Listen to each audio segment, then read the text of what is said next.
Boom. We're live. Another day, another dollar. Day after day, I'm running recaps, and I'm on my low part of recaps. So I drove 6 hours and like 45 minutes today, and then had to shut down. So I've been sitting at this travel plaza since like 8:45 this morning. And I can't leave again until midnight. At midnight, I get, how many hours do I get back at midnight? I should know this. I think I get like 7 hours back at midnight, 7.5. No, I get 8 hours back at midnight tonight, 8.18. That'll be enough hours to get me to where I need to go. Hey, Grade A Transport, how are you? I tried to, you know what? I didn't try. I forgot to message you back. Was that yesterday that you sent me a message? Let me look. Yeah, see, it's still unopened. Or no, that was the wrong person. The 17th, what's today? The 18th? Yeah, sorry I didn't get back to you yesterday. I've been, like I said earlier, I've been running recaps, so my hours are really strange right now because I find driving like through the night is the most efficient way for me to run. There's less traffic. I will say I deal with more construction. They do a lot of construction projects at night. But yeah, running these recaps, man, and running out, like I said, it's okay if you run every day 8.5 hours, but I had a couple of days where I only worked like 6 hours, 5 hours, and I'm in that portion of my recaps right now. So I don't get much time back. And I'm on a load from Wisconsin out to Maryland. I deliver in Maryland tomorrow morning. Or no, tomorrow afternoon at 11. So thank goodness it's at 11 o'clock, because if it was earlier than that, I don't think I could make it. And then I think I'm going to do something that, because my hours are kind of weird. I get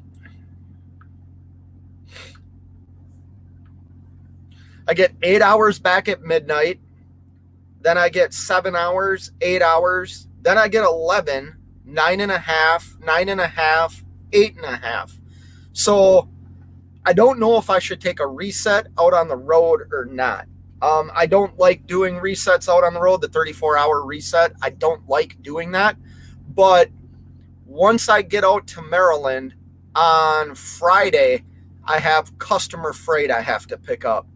And that goes back to the Midwest. So I need like 10 hours a day. Takes about 20 hours, just under 20 hours for me to get to my first delivery when I take loads from the East Coast back to the Midwest. So, yeah, I don't know what I'm going to do. Say hi to a couple of people. Barry's in the house, the great walleyes. Man, I wish I was walleye fishing right now, for real.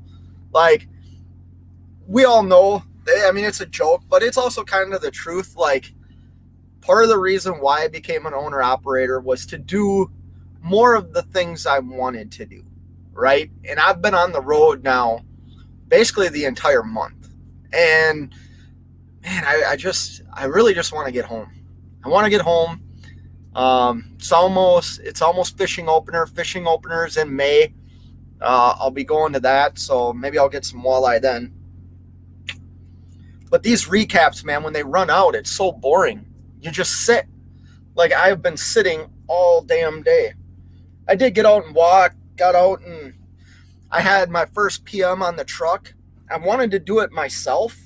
I bought all the filters and everything, but when I ran by the house on this load, so I did a load from the East Coast back to Minnesota and literally just turned around and ran back out here again. But I stopped by the house real quick to get some filters that were supposed to arrive at my house, and they never arrived. They arrived a day later.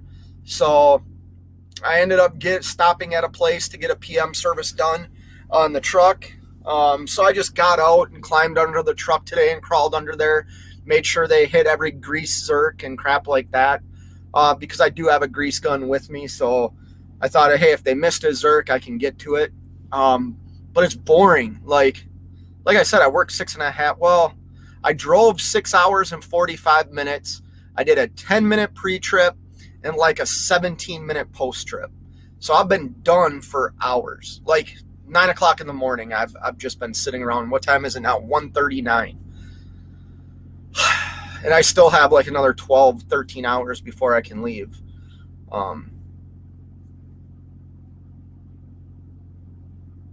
You're out in the boondocks. Okay. What are you doing, Barry? Or are you talking about me? Have to excuse my janky coverage. We are out in the boondocks. I'm out in Pennsylvania right now. I tried to get to a certain truck stop, but I don't think I had left 42 minutes on my clock, and that's not enough time to get me to where I wanted to go. And I figured that 42 minutes can be used tomorrow for my pre-trip and post-trip. I don't need fuel, but if I need to stop and use the restroom, I'm 208 miles away from where I need to be tomorrow at 1 o'clock in the afternoon. But I have to go I either have to go through Baltimore or around Baltimore. If you're familiar out here, if you go around Baltimore on, I think it's 645 or whatever that highway is that wraps the north side of Baltimore, it can be, you can sit on that road for a while. They got some road construction and crap going on. So yeah, I don't know. Just going to sit here and thought I'd go live and hang out with all you, the whole 6 people that are in here. Let's talk about something. You're doing your 34 today in Valentine. Oh, really? I only have 50 hours left on my 70. Well, why are you taking that then? Out in Nebraska. Oh, are you getting the truck work done? Grade 8? Or are you waiting for a load? How's that going, by the way? Are you still running 2 trucks? Yeah. I don't know. I sold my truck to a Rube.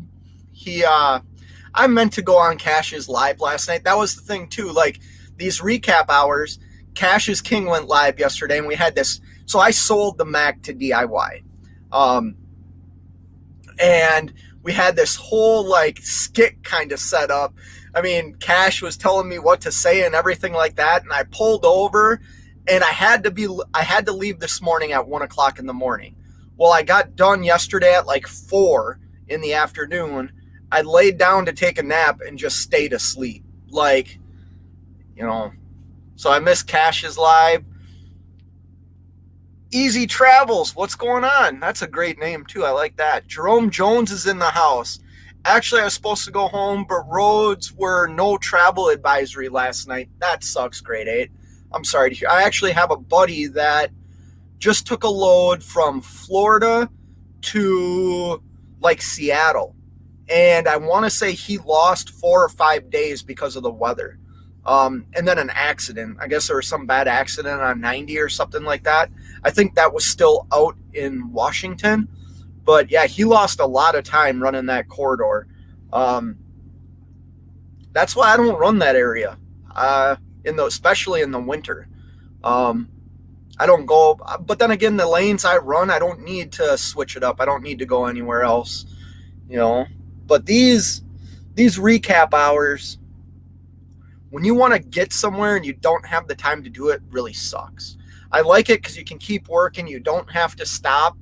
But I'm at the point where, like I said, I think I'm going to have to take a 34 out on the road. And that's something I don't like to do. Because what's going to end up happening is I'm going to do the 34. And then I'm going to realize, hey, I have enough hours to keep working. I want to stack chips right now, right? We're in a market that's pretty bad. Thank goodness for contracted freight. If you are solely working off the spot market, I have empathy for you. I'm so grateful I don't have to do that.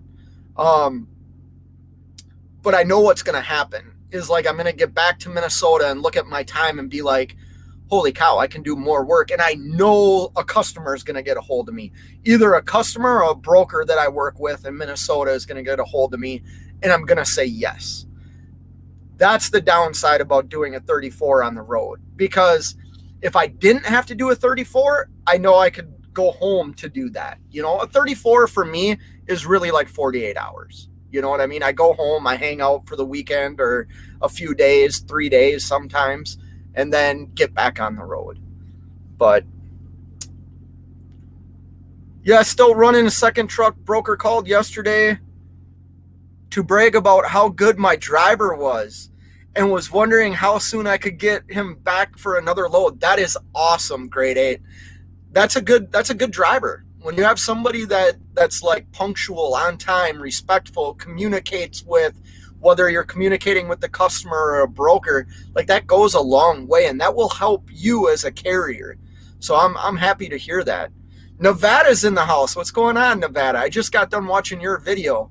The 8-minute mark, if you're still watching, Nevada, the 8-minute mark, the smile that you did and the admission like you admitted, yeah, it's a big deal. You were talking about fuel economy. Like, I'm not being an asshole here. Like, I'm glad you admitted it. And you even smiled. Like, you looked at the camera, you're like, I'm not going to argue. Yeah, it makes a difference. You were talking about, fuel economy not making that big of a difference, like per load. It most certainly does.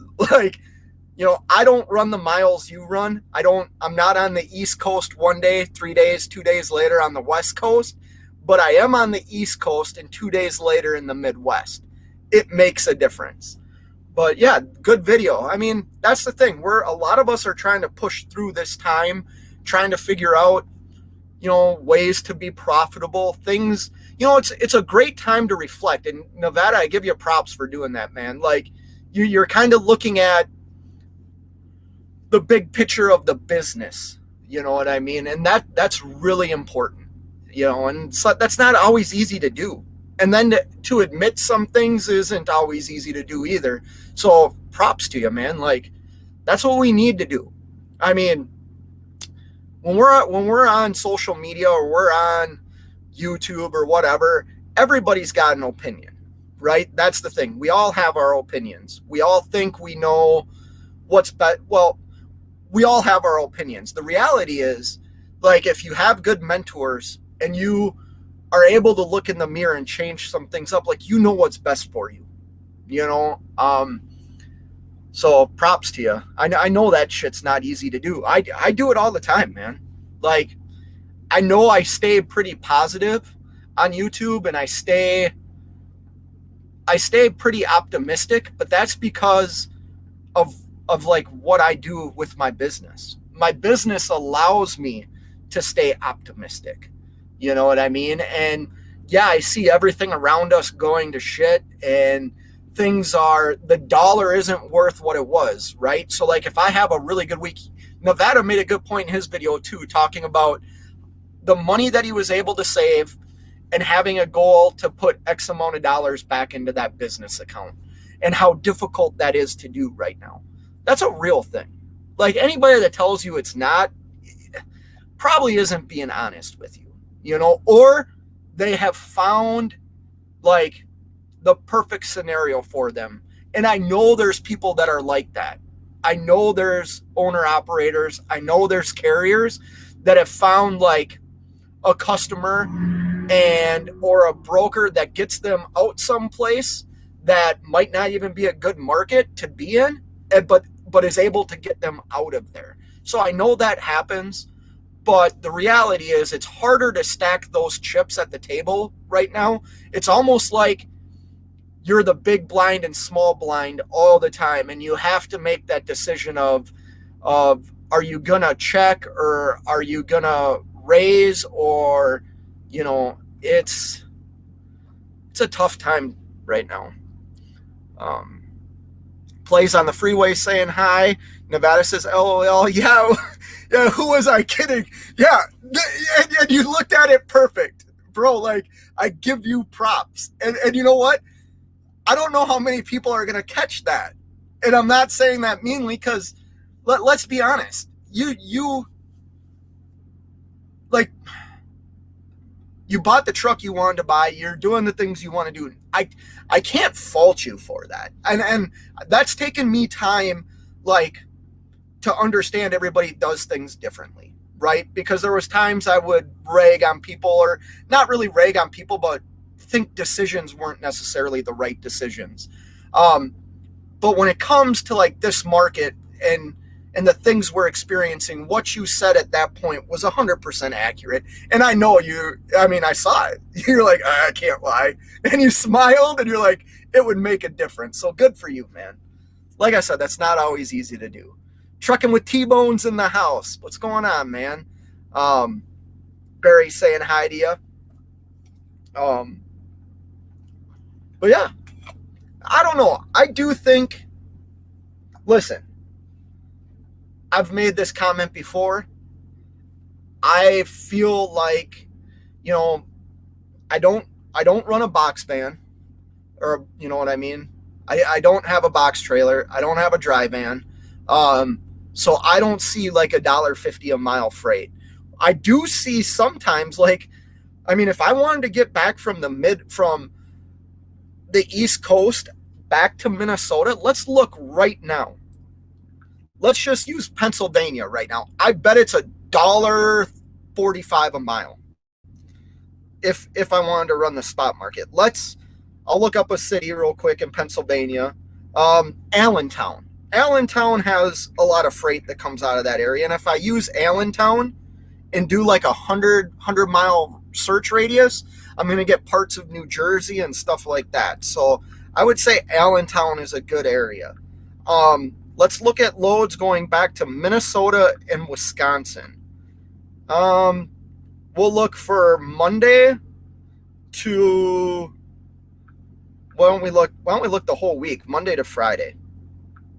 Let's see what we have on the board already. So there's only 17 loads out here in Pennsylvania, or in this general area, 100-mile search radius of Allentown, Pennsylvania, that are going back to Wisconsin or Minnesota. You can go from New Jersey to Sun Prairie, Wisconsin, 936 miles, $1.50 a mile. $1.44 a mile, $1.33 a mile. Like, freight is, like, those are horrible numbers. $1,400 to go 936 miles. Like, that's ridiculous in my mind. That's why I don't come out to an area and assume I can get right back to where I want to go. What I do is, I did a video about this a while ago, and I don't know if people understood it. I don't even really know if it makes sense. I've been doing it for a month now, and it seems to be doing okay for me. And what I do is I haul a lot of customer freight out east, right? So I come out east for a very good rate. Usually the lowest is like $3.25 a mile. The highest right now is about $4 a mile. So we'll say $3.25 to $4 a mile. Sometimes it's a little bit more, but not much. I can get out here to the East Coast, and then what I do is I usually have a couple of days before I have to start picking up customer freight that brings me back to the Midwest. So what I'll do is I'll run short hops, like 250 miles tops. And that load has to pay, if I run 250 miles, it has to pay between $1,200 and $1,300. You can still find that out here if you have the right connections. We'll do that too real quick. Let's look at the Allentown area. 100-mile search. This is all for next week, Monday through Friday. We're going to say destination of Connecticut. Let's talk about Connecticut too real quick. We'll say Connecticut, Massachusetts, New Jersey, Maryland. What state am I missing? Delaware, but I don't want to go to Delaware. Connecticut, Massachusetts. Let's say New York, because I usually get good freight going into New York too. So here's what we're going to do. We're going to do a search for Connecticut, Massachusetts, Maryland. Actually, let's take off Maryland right now and New Jersey, because Allentown to those places isn't 250 miles. But let's just see what's on the board. We'll do highest rate per mile. So right now, like, see, like this is actually pretty good. I can go from Johnstown, Pennsylvania, which is a 50-mile deadhead, to frickin' Massachusetts. Tewksbury,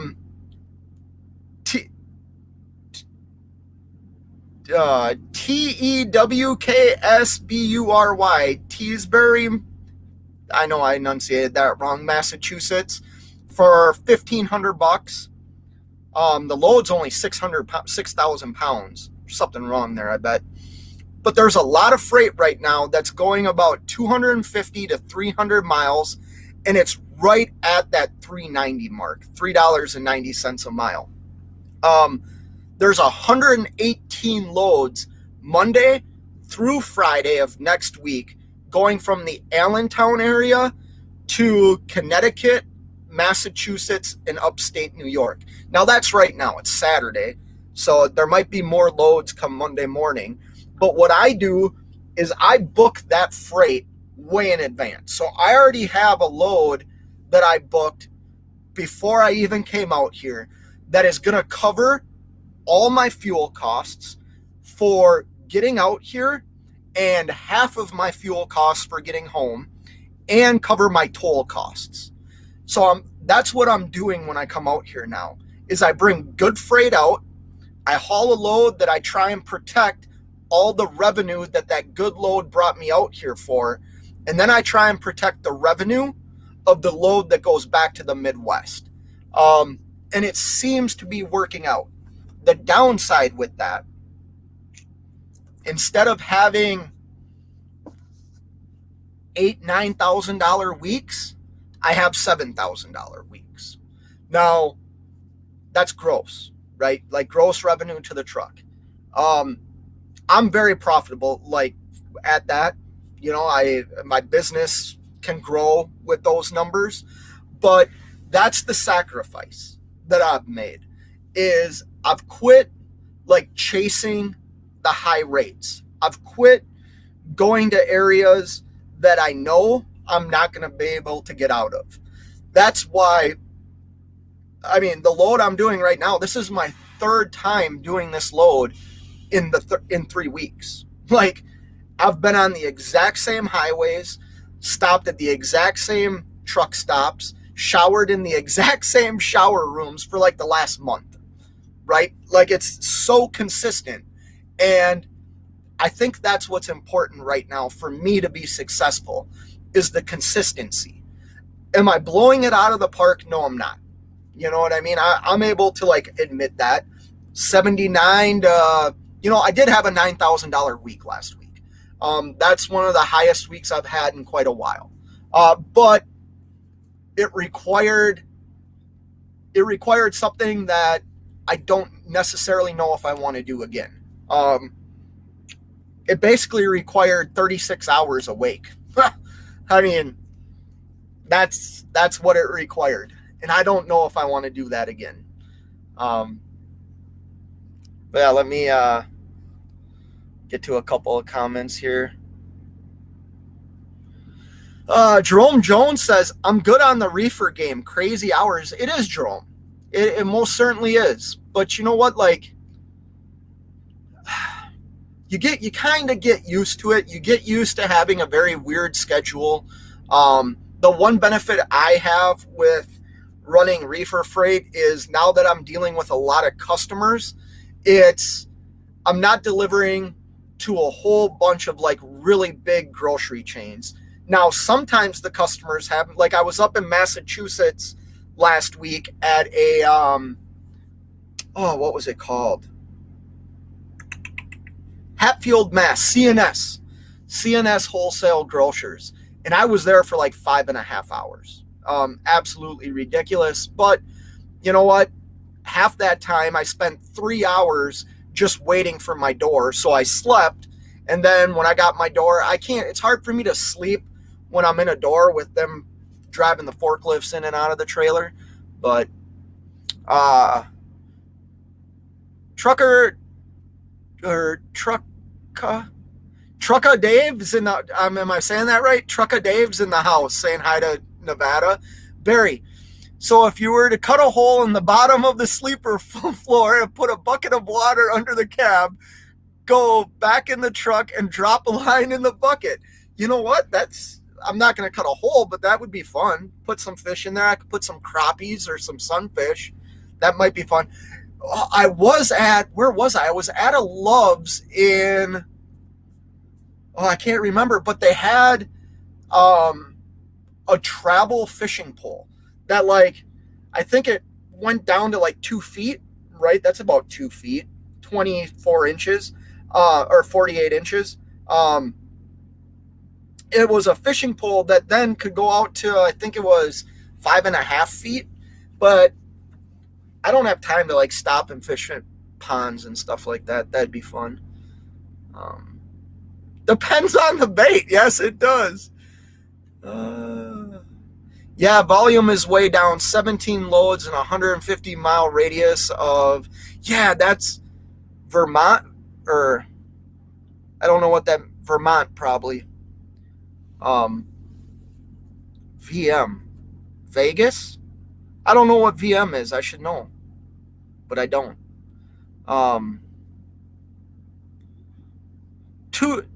Tewksbury. Okay, is that how you enunciate that? Did I say that right? Trucking with T-Bone? Massachusetts, reefer game. Yeah, Massachusetts has a bunch of weird names for their cities. But let's talk about Connecticut. I had mentioned that.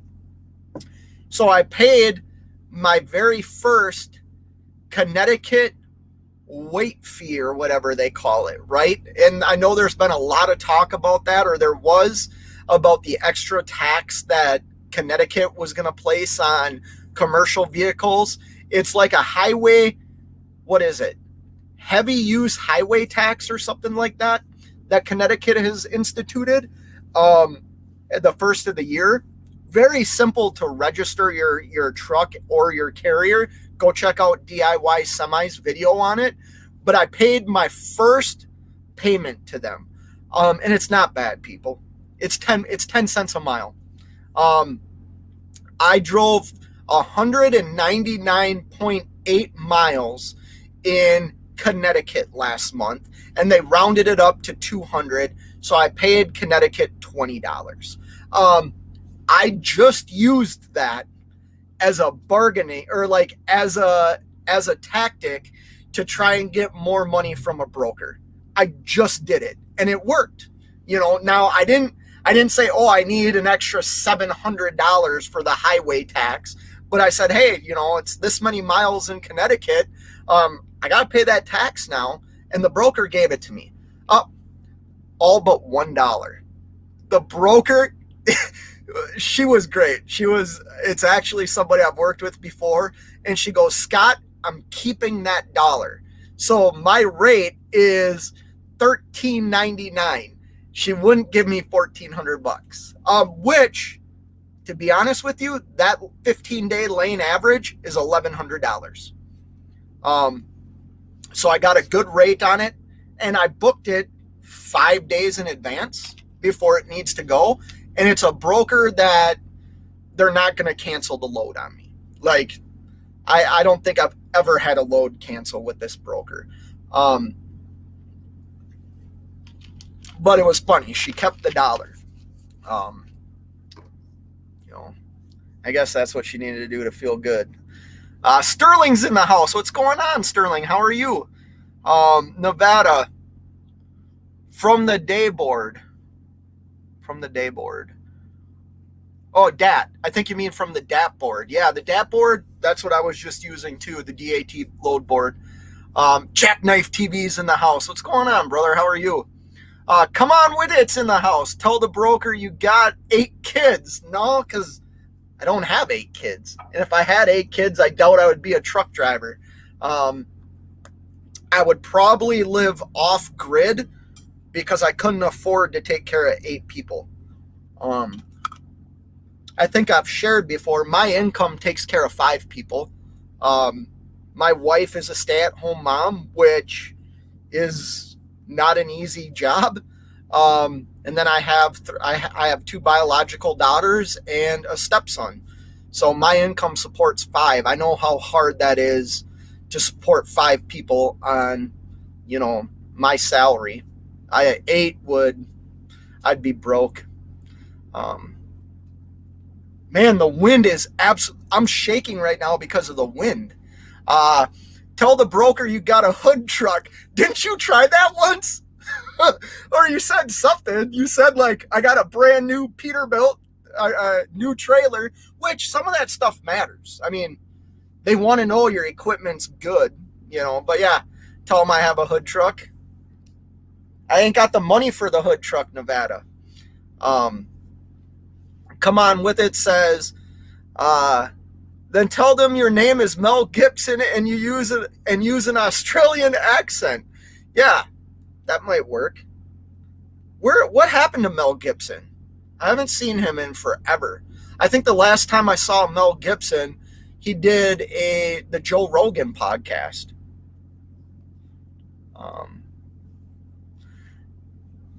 It's not bad until 40,000 other truckers start paying $20 to $100 to Connecticut, and all the other states start seeing that cash cow grow and want. Well, yeah, that's the thing.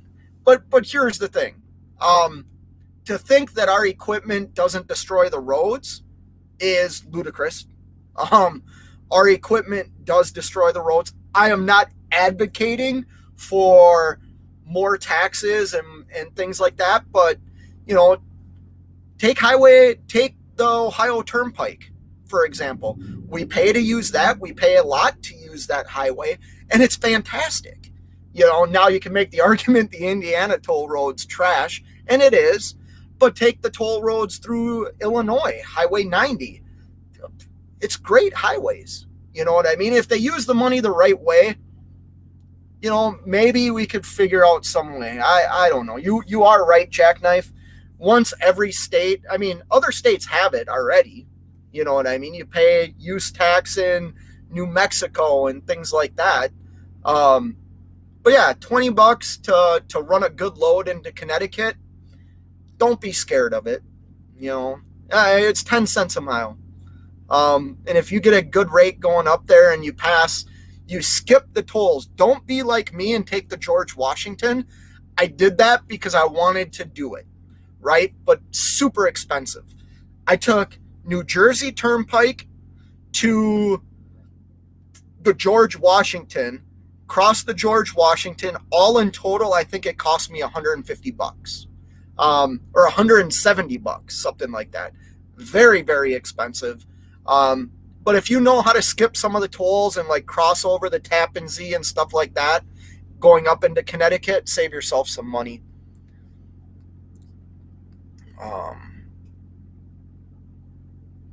Barry says 8 kids and 3 baby mamas. I couldn't handle that either, man. I'm divorced and she is the mother of my daughters. I can only handle one. Yeah, I can only handle one. My wife and I decided not to have kids. We both already had children and they were older. When we got together and then got married and like really developed the family, we had the discussion of having children, and it just we want to, we're both still young with our kids. We have a 19-year-old. Well, she'll be 19 in April. 18-year-old in like a week. Or actually, yeah, in a week. And then a 16-year-old. So they're almost like out of the house. We can have fun. Sterling says, tell the broker you need a new truck. Broker don't care about the truck. but that's a tactic I'll use. I'll try that, Sterling, and see what they say. That's the other thing. I haven't talked to many brokers lately. Um, a lot of my loads are either phone calls, text messages, or emails. And they're set up like I am set up for a Saturday load next Saturday already. Like I'm set up 7-8 days in advance. Um, might I miss out on like a home run by doing that? Get a broker that is trying to push something at the last minute? Yeah, I will miss out on those. But like I said earlier, it's the consistency. I know I can come out here and do $7,000 to $9,000 a week, and sometimes it's a little less than that if I choose to go home. If I choose to go home, I'm going to have a $6,000 week. If I can come out here and do that consistently, that's what I want. I don't want to waste my time looking for loads, trying to book loads. It takes a lot of work. It really does. It takes a lot of work. And I'm a guy that likes to have like my trip planned out in advance. I just like that. Come on with it says, ask the broker if he knows the way ma. I don't even know what that is, bruh. What is that? Come with it. Come on with it. What is that? Stuart's in the house. What's going on, Stuart? Tell the broker you don't take kindly to cheap rates. Well, it wasn't a cheap rate. She just wanted to keep that dollar. I don't really know why. I told her I'd get $1 out of her the next time. But yeah, she wanted to keep the dollar. So instead of giving me $1,400, she gave me $1,399. At which to go, that load it picks up at like 3:00 in the afternoon and delivers at 1:00 in the morning the next day. That's the other thing I like to do out here on the East Coast. There is a lot of like day rates. Like you could come, I'll haul loads when I get out to the East Coast. If it's 100 miles, $700-800. And you can find a lot for like $500-600, but I don't want to share my secret.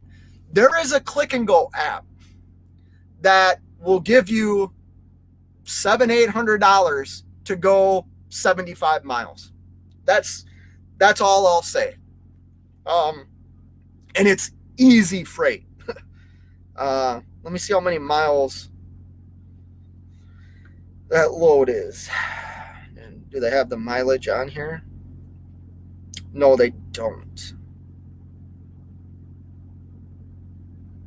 Do they? Sorry, I'm just looking at the Raycon. No, they don't. But let's Google Map it. Google Maps I have a feeling Google Maps gonna tell me to 235 miles. So what is that? 1,400.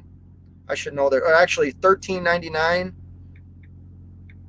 $6 a mile. $5.95 a mile. I'm not gonna complain about that. People saying hi to Stuart. Barry says, "Hey broker, I need the fuel super or surcharge, and can you spot me $100 because my tank is empty?" Man, Barry, if it gets to that level for me, I'm in a world of hurt. If it gets to that level, I'm in trouble. I might as well just throw my keys away. And I just got new keys made too.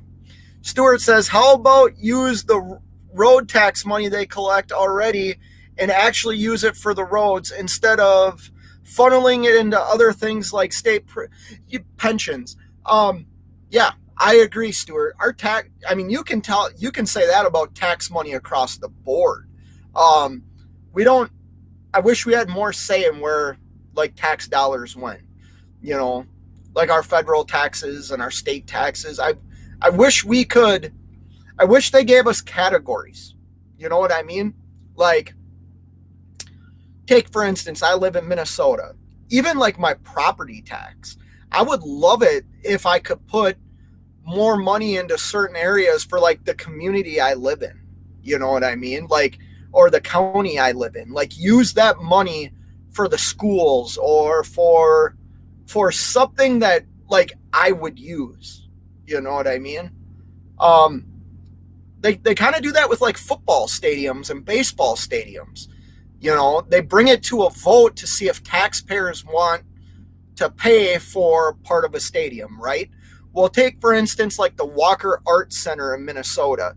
They just did millions of dollars of work to that facility that is taxpayer money, but we don't get to vote on it. And I think the arts are a great thing. Like, I have an artist in my family. I think the arts are an important thing, right? But like, my tax money, my state tax money is used to refurbish the Walker Arts Center that I went to when I was like 6 years old in kindergarten. Like, that's the only time I've ever been there. I've never been to that place. Why can't my tax dollars go to something I would use, like a hockey arena, right? I don't expect, that's the other thing. Like, I like sports. I like new stadiums. I don't expect people that are never going to step foot and don't like sports to have to pay for it, you know? But I am certainly not smart enough to like talk about that crap. Yeah, I agree. Jackknife. I'm just trying to say, like, don't be scared. Like, I'm going to Connecticut for $5.95. So if that means that 10 cents per mile is going to Connecticut, I'm still going to Connecticut for $5.85. Like, I would be a fool not to take that load to Connecticut because I'm worried about the 10 cents in tax per mile that I have to pay. You know what I mean? And I don't even know how far in Connecticut that is. Let's see how many miles in Connecticut I'm going to be driving. Forget the town, okay? So we'll say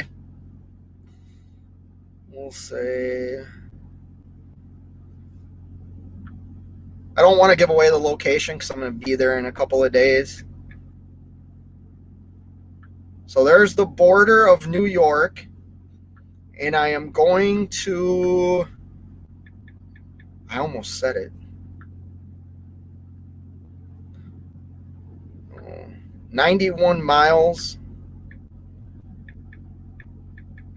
I'm going to pay $9.10 in tax to Connecticut. Like, I'm okay with that for the rate that I got going in there. But I do agree with all what Jackknife is saying, what Stuart has said. Like, it would be nice if that money was used for what it was intended. I fully agree with you guys. I fully agree. And it's different. Like, what if I had a truck that, you know, I ran locally in Connecticut or something? Like, I know that I'm merely speaking from my perspective that if you don't do a lot of business in Connecticut and you're running in there because you got a good rate to get in there, don't be scared of that 10 cents. Now, I understand it's way different if I had to cross through there every single day or if that's where majority of my work was. Like, then that I would really have to evaluate it.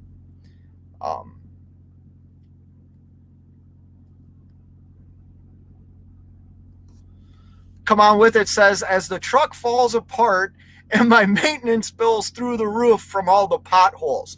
Yeah, man, I would, like I said, I've taken the toll roads all the way out here because I need to. I don't have enough time. I have enough time to get there. Like, there's a lot of time on this load, but with my hours and running recaps and getting into the low portion of my recaps, I had to take all the toll roads. And that Indiana toll road is just trash. It is. It's like driving in Michigan. Like, it's just horrible. Jackknife TV says, I talked to someone in the New York Port Authority before And they basically said the city and municipal agencies use the George Washington Bridge as a laundromat. So they say how important it is. And then, yeah, I'm sure it is. It's very expensive. And I wanted to go over it because I hadn't gone over it. And I checked Google Maps and the time that I was going over the bridge. And then what is that, 85? What's that highway that runs right off the bridge? 85? I don't remember now. 89? Like through the Bronx and stuff. Or you're not really driving through the Bronx. Let me look. I'll look at the map. 87. 87. Which like right now is all red. But when I went through there last week, maybe a week and a half ago, it was wide open.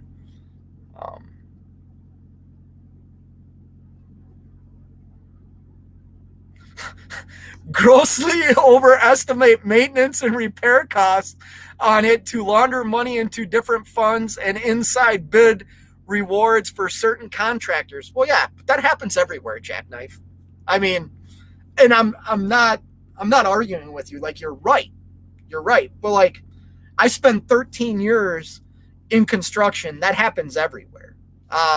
There is two very, very big commercial construction companies in Minnesota that I swear are like still ran by,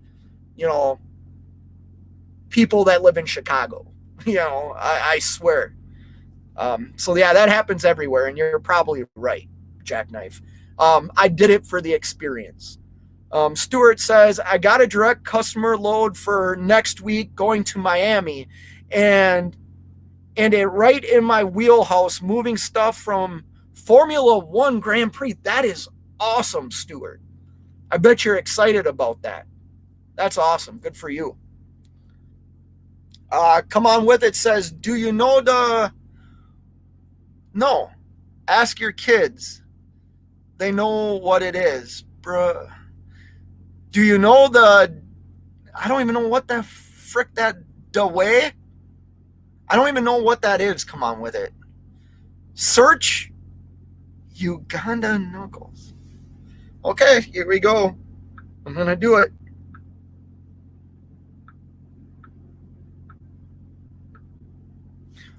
What am I searching?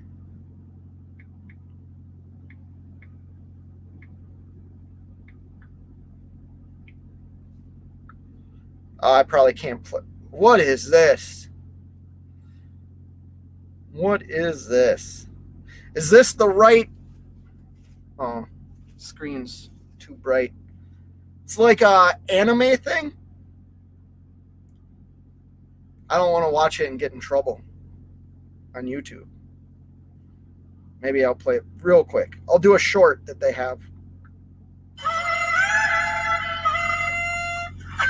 Oh, that's enough. I'll watch that later.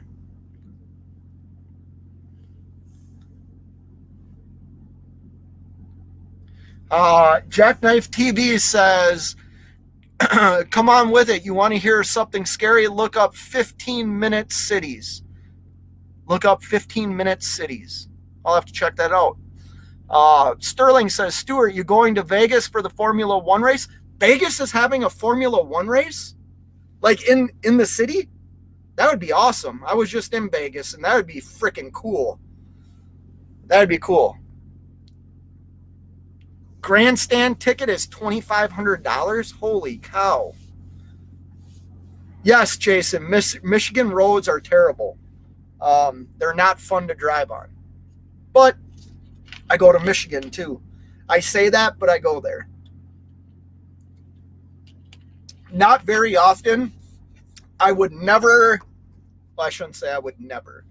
I don't book loads to Michigan. The reason I go to Michigan is my customers. If they have a load that goes to Michigan, I go there. Otherwise, I only go to Michigan to go fishing. And I've only done that twice in my life. But yeah, I don't know. I'm bored sitting here in my truck since like 8:45 this morning. Probably Las Vegas Motor Speedway. Well, Formula One's got like all the corners and stuff, right? Um, does the Speedway have that, or is the Speedway just the big oval? Um, Jason, heavy hauls steel coils out of there. Man, excuse me. That's something I've never done, Jason. I see a lot of those steel coils, and I gotta believe you gotta have some knowledge in how to not just coils, like steel in general, man. You gotta have some knowledge. I bet Jackknife knows how to do this. How to secure your load properly so that stuff doesn't like shift on you, or God forbid you hit your brakes hard. One that I've seen videos and pictures of like steel coming right through the cab of the truck. Like, we actually had that happen in Oakdale, Minnesota, not far away from where I live. Kind of a rookie driver. I think he had like 12 months experience, so a year, hit his brakes really hard in rush hour, and these big steel beams came right through the cab of his truck and killed him. Like, that's crazy. So more power to you, Jason. That's something I've never done. And like I said, I know Jackknife used to run flatbed. I'm sure you both know how to secure that stuff properly. Stuart says, no, it's a street race they are doing. That's going to be awesome. Going down, dude, Stuart, that is freaking so cool. Like I said, I was just out in Vegas, and what a cool area to do a race. That would be awesome. No, they're running the city of Vegas for Formula One. That is so cool. Well, good. I'm glad you found freight to move, Stuart. And especially, I know you're into racing, especially something you enjoy to do. That'd be super cool. Jason says, been doing it for 23 years. Well, then you're definitely a professional. Yeah, like I said, that's something I've never done. Do you have one of those, what are they called? Conestoga? Did I say that right? One of those type of trailers? Or are you a flatbed where you have to tarp all the coils? That looks hard. I think if I was to do that type of work, if it worked out, I'd want one of those. Am I saying it right? Conestoga trailers? That's what I'd want. Jackknife TV says laziness and stupidity kills in steel hauling. Yeah, I gotta believe so, Jackknife.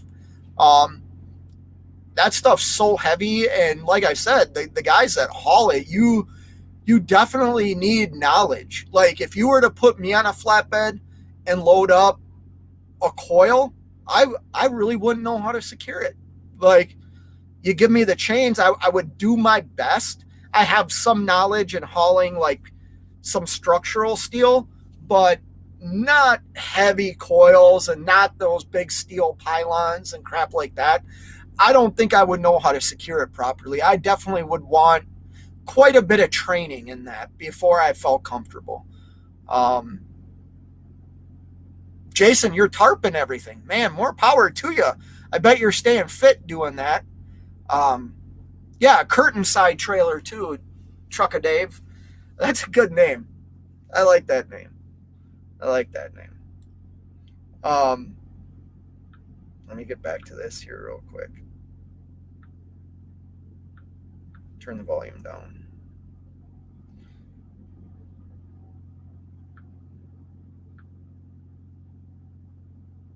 There we go. Giving out a wrench. Yeah, that's got to be hard work. But they are like bags. Oh, the tarps? So you just pull them. Okay, that kind of makes sense. They probably make a tarp specially designed for the coils that you can buy. So you're not fooling around with like a big tarp trying to get it all, how come I can't think? What are you, bungee cords? Trying to use hundreds of bungee cords to stop it from flapping in the wind. I bet that's what you're talking about, right, Jason? They make them like a bag that go right over the coils. And what's the thing? Are they that heavy? I see a lot of guys hauling one coil. Are they that heavy? Like, I know that's a stupid question, but I don't do what you guys do. I'm a reefer hauler. I don't have experience. Are they that heavy that you really can only do one or two at a time? Now I've seen other ones where they must use some type of different steel or something, where I've seen 6 on a truck or something like that. But I've seen a lot where it's only one coil. Yeah, there you go. 80,000 pounds. That's ridiculous. All in one area too. I always see them like right in the middle of the trailers. Yeah, you steel guys. Jackknife, when he used to do that, I'd watch his videos.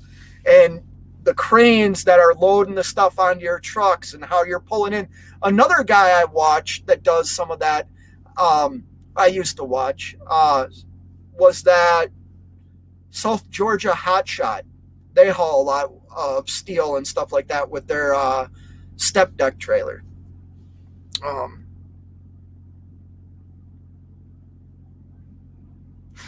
Now you're messing with me, Sterling.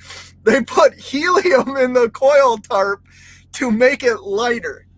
How would that make it float? Or whatever. Yeah, you know what, Sterling? I'm naive enough. You're probably laughing right now driving your minivan because you got me. You got me. You got me. Yeah, like I said, that's something I've never done. I don't really have an interest in it. I ran flatbed for a long time and then ran boom truck as well. And I just don't have that desire anymore.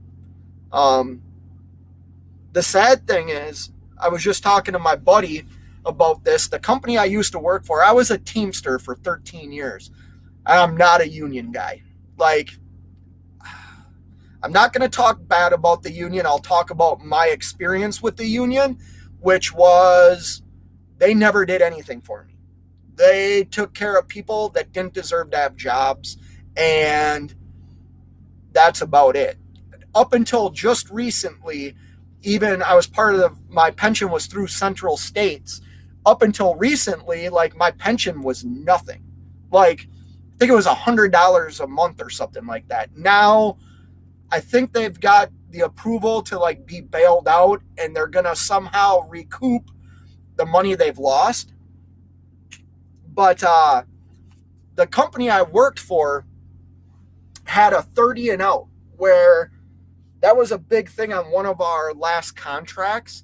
Now, I left this company, so I don't know if that ever went away, but let's say it didn't. I would have been able to retire and draw my full pension, because they had a deal that if you worked there 30 years and retired after 30 years, you could draw your full pension no matter your age. Now, like I said, that contract was like back in 2007. So I'm sure they changed it after I had left that company, but I could retire in like 4 years if I would have stayed at that company. I mean, started when I was 18, 30 years, I would be 48. I'm 42 right now. So sorry, 6 years. In 6 years, I could retire. It's not for the faint heart. No, Jason, it's not. But just like all kinds of trucking, we all have different experiences. You know what I mean? Like, your hell and heavy haul, a lot of people, and I'm not comparing the two, okay, man? Like, don't think I'm comparing the two at all. But, you saw in the earlier comments, there's people that don't like the hours that I put in as a reefer hauler. You know what I mean? They don't like the early morning deliveries, late at night, sitting somewhere for 5-6 hours. So it all has its pros and cons. There is the man, the myth, the legend, the insult investor. What's going on, buddy? How are you? Are you out at sea right now? Are you sailing the world? You need to live out your dream. I'm just saying. I know the first boat was no good. Go get yourself another one.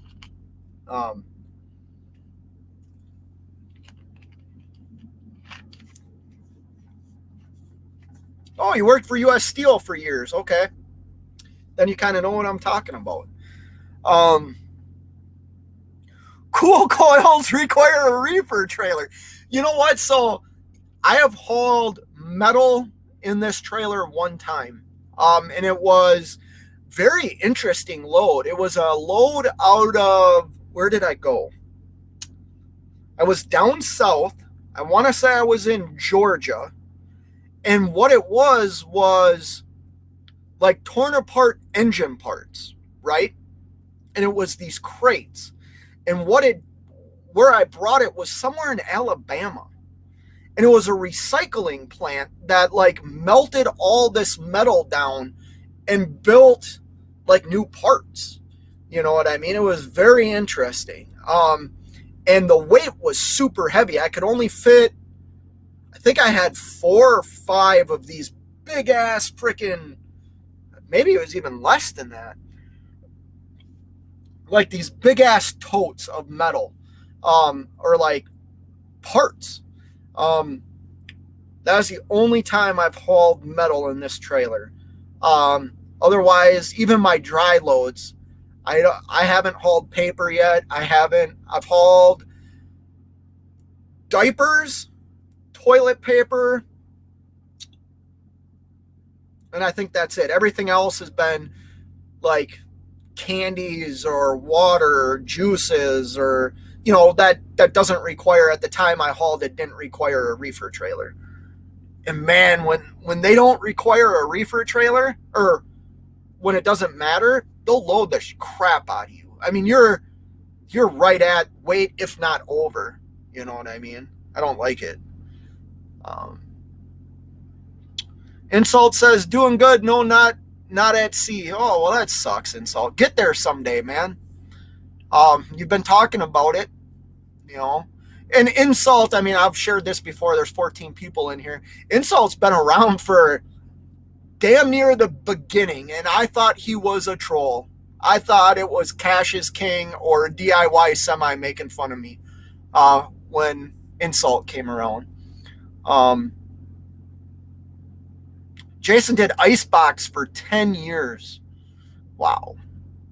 That stuff, I worked, so I've shared this too. Back in when was that? 2008, when the economy crashed, it actually affected me and I lost my job. That's how I got out of the company that I worked at for so long, was I ended up getting laid off. And in the area I lived in, even though I had a CDL license, I couldn't find a job. So I worked in a cold storage facility 10 miles away from my house. And I just went there because I didn't want to. I collected one unemployment check and I was like, this is dumb. I can work. It's not what I want to do, but I went and worked at a cold storage place. Holy crap, did that suck. I worked there until I got another driving job, but working in that freezer all day, every day with these big ass suits on, and man, I hated doing that. Absolutely hated it. Yeah, I remember you saying that boat sucked, Insult. Yeah, keep working, man. I had a buddy that lives in Florida that bought a sailboat, and he took it down is it the St. Johns River? He took it down the St. Johns River, then that feeds into the ocean. And it was the first time he had taken it out, and the motor, he had to motor through the canals or whatever of the St. Johns River, just freaking blew up. He had to have an emergency tow, water tow to a harbor, that then he tried to get the motor fixed and couldn't do it, so he just sold it. Kind of like what you did with your first one, where you kind of got rid of it, took your loss, and you're going to move on from there. Trucka Dave says, couldn't agree more. You said exactly verbatim the same experience I had with the union. I'm vested in 2 of them, but the minimums, and I can't take it anymore. Yeah, that's what sucks. I got vested. I kind of followed the old timers when it came to contract negotiation, because I was young. You know what I mean? I think the last contract I sat through, I would have been 26, 27, and it wasn't about, so our contracts were 4 years, I believe. It, I'm rocking. This wind is nuts.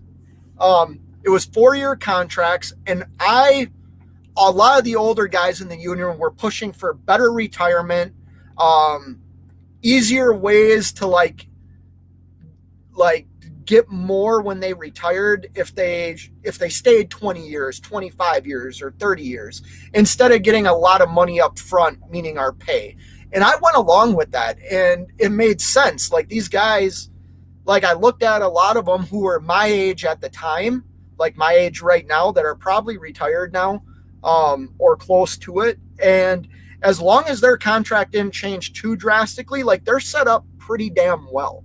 And we got paid well to do the job. Don't get me wrong. Like, we're the company I worked for was nationally the largest company for what we did. Now they had 2 parent companies that they owned. So that's how it was. Like, we were the national leader, but the company I worked for in the Midwest was by far the largest by anybody. But yeah, the union never did anything for me. Matter of fact, when I got laid off and called them to like get help, they didn't laugh at me, but they didn't help me. You know, they told me, they're the ones that told me about the cold storage job, so I give them credit for that. But, you know, I'm just glad I'm not a union guy anymore, you know. And I know a lot of people love the union, and that's cool. My experience with them wasn't good. So, sorry, reading. Insult.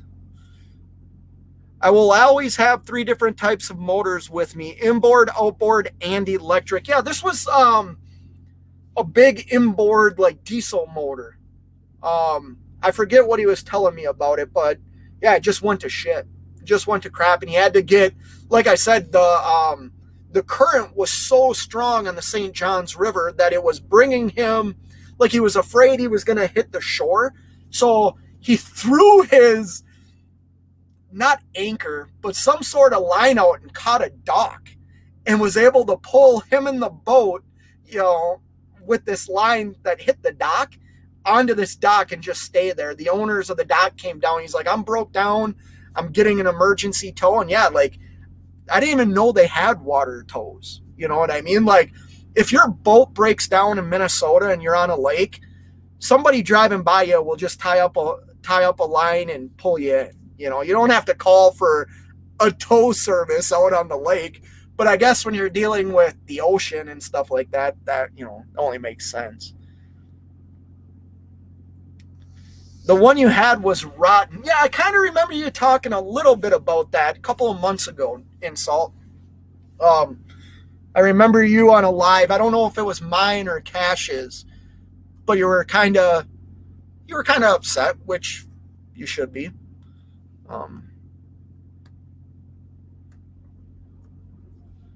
How is the new binder treating you? Whoa, who are you talking to, Jason? How is the new binder treating you?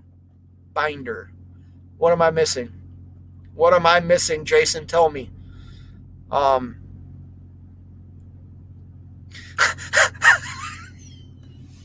Here we go. Every comment, this very hands down, dude. I mean, you come on with it. It's left some pretty funny comments on videos, and Gary Bates. But every time you leave a comment, I laugh. And right now, you just left another comment. Barry says, "I heard that recycled metal is for making international frame rails." Well, that could be right. That could be right. I will say the experience with this truck so far is, minus the freak out, you know, 6 to 7 days after I bought the truck, I am very happy with it. I think I've shared that I have a Cummins motor. The truck isn't integrated because Cummins doesn't make a transmission, but you know, I'm happy with the truck. And I bought the truck to get better fuel economy, and it's doing that. And it's way more roomy. It's got more features. I'm happy with the truck. Um, am I saying it's the best thing on the market? No, I'm not. But for when I chose to purchase it and what I wanted in a truck, this had just about everything. The one thing it didn't have was the APU, which I don't think I'm going to get another APU. I think I'm going to do the generator thing. I can't see spending the money that they want for APUs, like especially the new ones. And you can tell me green APUs, $11,000, $12,000. You know what? Like, have I was next to a guy with a green APU, and I didn't know this. Like, they run constantly. Like, when you turn the APU on to heat or cool, like, it doesn't shut off. My Thermo King would run and then shut off. You know what I mean? Then start back up and turn off.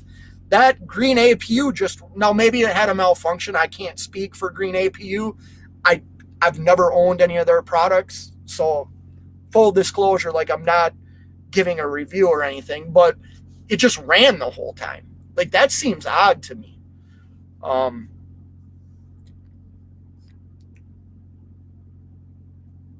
Yeah, he did get lucky, Insult. He did get lucky. Um, and actually, where he brought it, so it was like a harbor. So I'm talking like from a Minnesota perspective. Like, I don't know how like docks in the ocean and on these rivers and stuff in Florida work, but this harbor or marina that's you can store your boats at had like some sort of sea towing boat that went out and got him and brought him to their docks and like didn't charge him. Like, his boat sat there for like 3 weeks until he could figure out what to do with it, and they didn't charge him a dime for it. They charged him for the tow, but they didn't. They're like, hey man, we're sorry about this. You know, he told them the story. Hey, it's my first boat. I just got out of the Navy. I wanted to buy a sailboat and sail kind of like you want to do, not around the world, but like to the Bahamas and stuff. So I think they felt kind of bad for him, and they didn't charge him to store the boat there. And then he sold it, and a guy came with another boat and towed it somewhere else. Jackknife TV says the union turned into the same thing the George Washington Toll Port Authority is, a laundromat. Damn, Jackknife, you're negative, bro. I'm not disagreeing with, so the president of our union, of our local, the president and vice president, who are father and son, both got arrested for like embezzlement and all. Like, I think they're still in federal prison. So like, yes, that stuff happens. You know what I mean? Your new truck, Jason says I love it, Jason. It's you know, I went 2 years without a truck payment, right? Just about 2 years. And I didn't foresee things turning like in the spot market realm as bad as they have. Even in, I mean, let's be honest, like, not all customer freight is on fire. Like, I've secured my own customers. Two actually.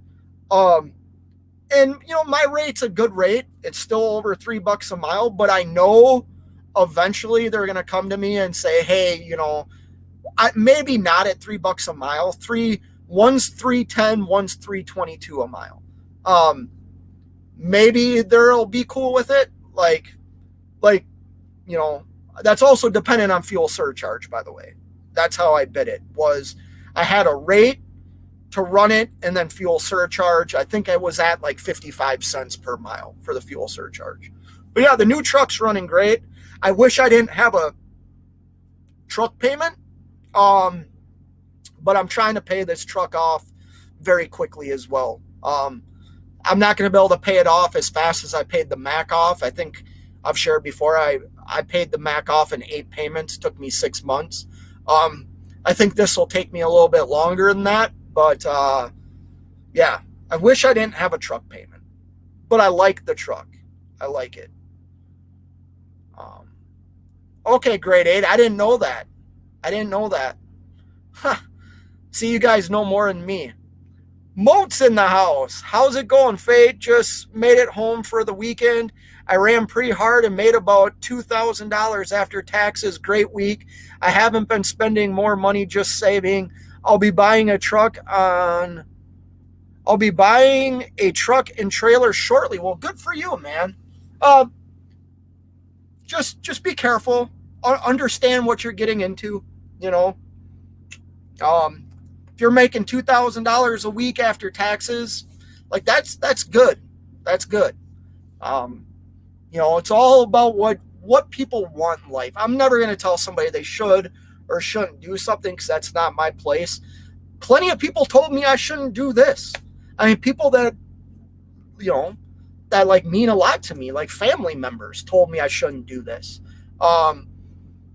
Because they were worried about the ups and downs. And, you can read all day long or go on YouTube all day long about people going broke and things like that. And, I think some of that's self-inflicted, and we can argue semantics all day long about rates, brokers, and all this. Well, if you go out and you start making money and all of a sudden you just start spending money, or you got to go do this or go do that, like, that's not a recipe for success. Like, that's putting you right back in the same position. You know what I mean? That's what I would tell one of my daughters, is if you're leaving one position and you've kind of leveled up a little bit, don't just automatically assume because you've leveled up for this moment that it's going to stay and that you should just keep spending or throwing money away. Like, like I said, I'm making sacrifices right now. I don't know when I'm going home.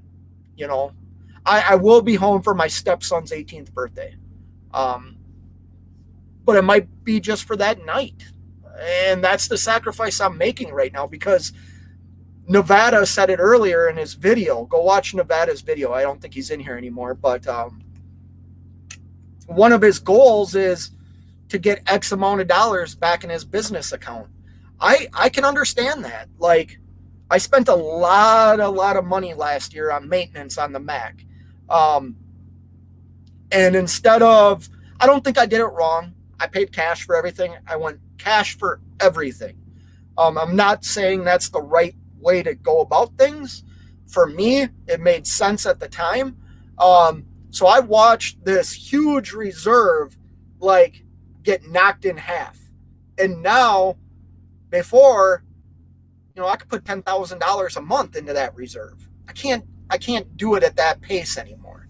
So it's going to take a while to build that up, because I do believe having healthy capital, having a lot of capital is a very, very good thing. Like, especially as a business. That's how you survive these downtimes. If it doesn't make sense for you to work, which I think that's not always the wisest thing, but, foreseeing breakdowns, things are more expensive, inflation, like, it's good to have a reserve.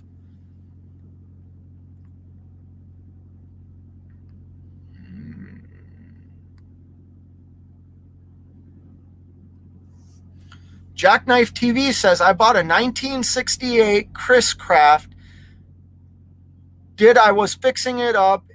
It had an inboard GM 455 block, but then the divorce and I had to sell it. She got like a redwood or mahogany deck, I forget, that I was redoing.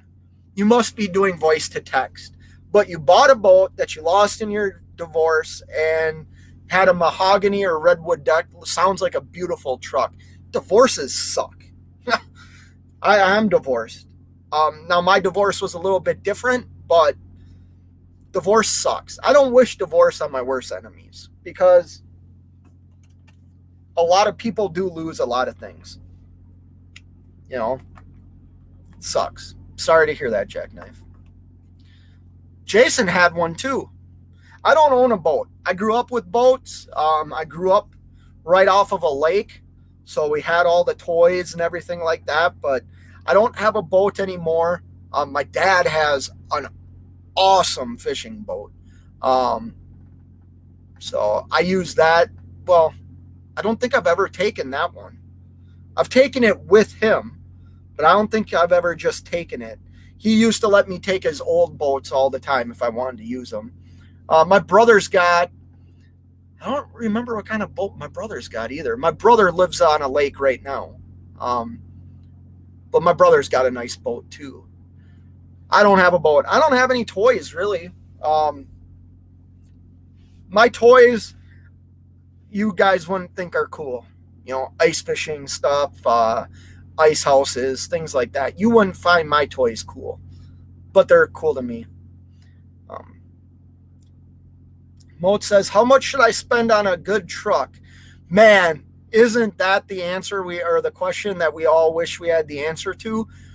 I can't answer that, man. I would say if you're going to buy a truck, keep your cost as low as possible.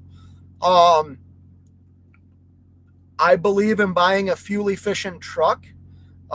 Try and get as much money together as you can to not, maybe put down more on the truck so you don't have a big interest rate.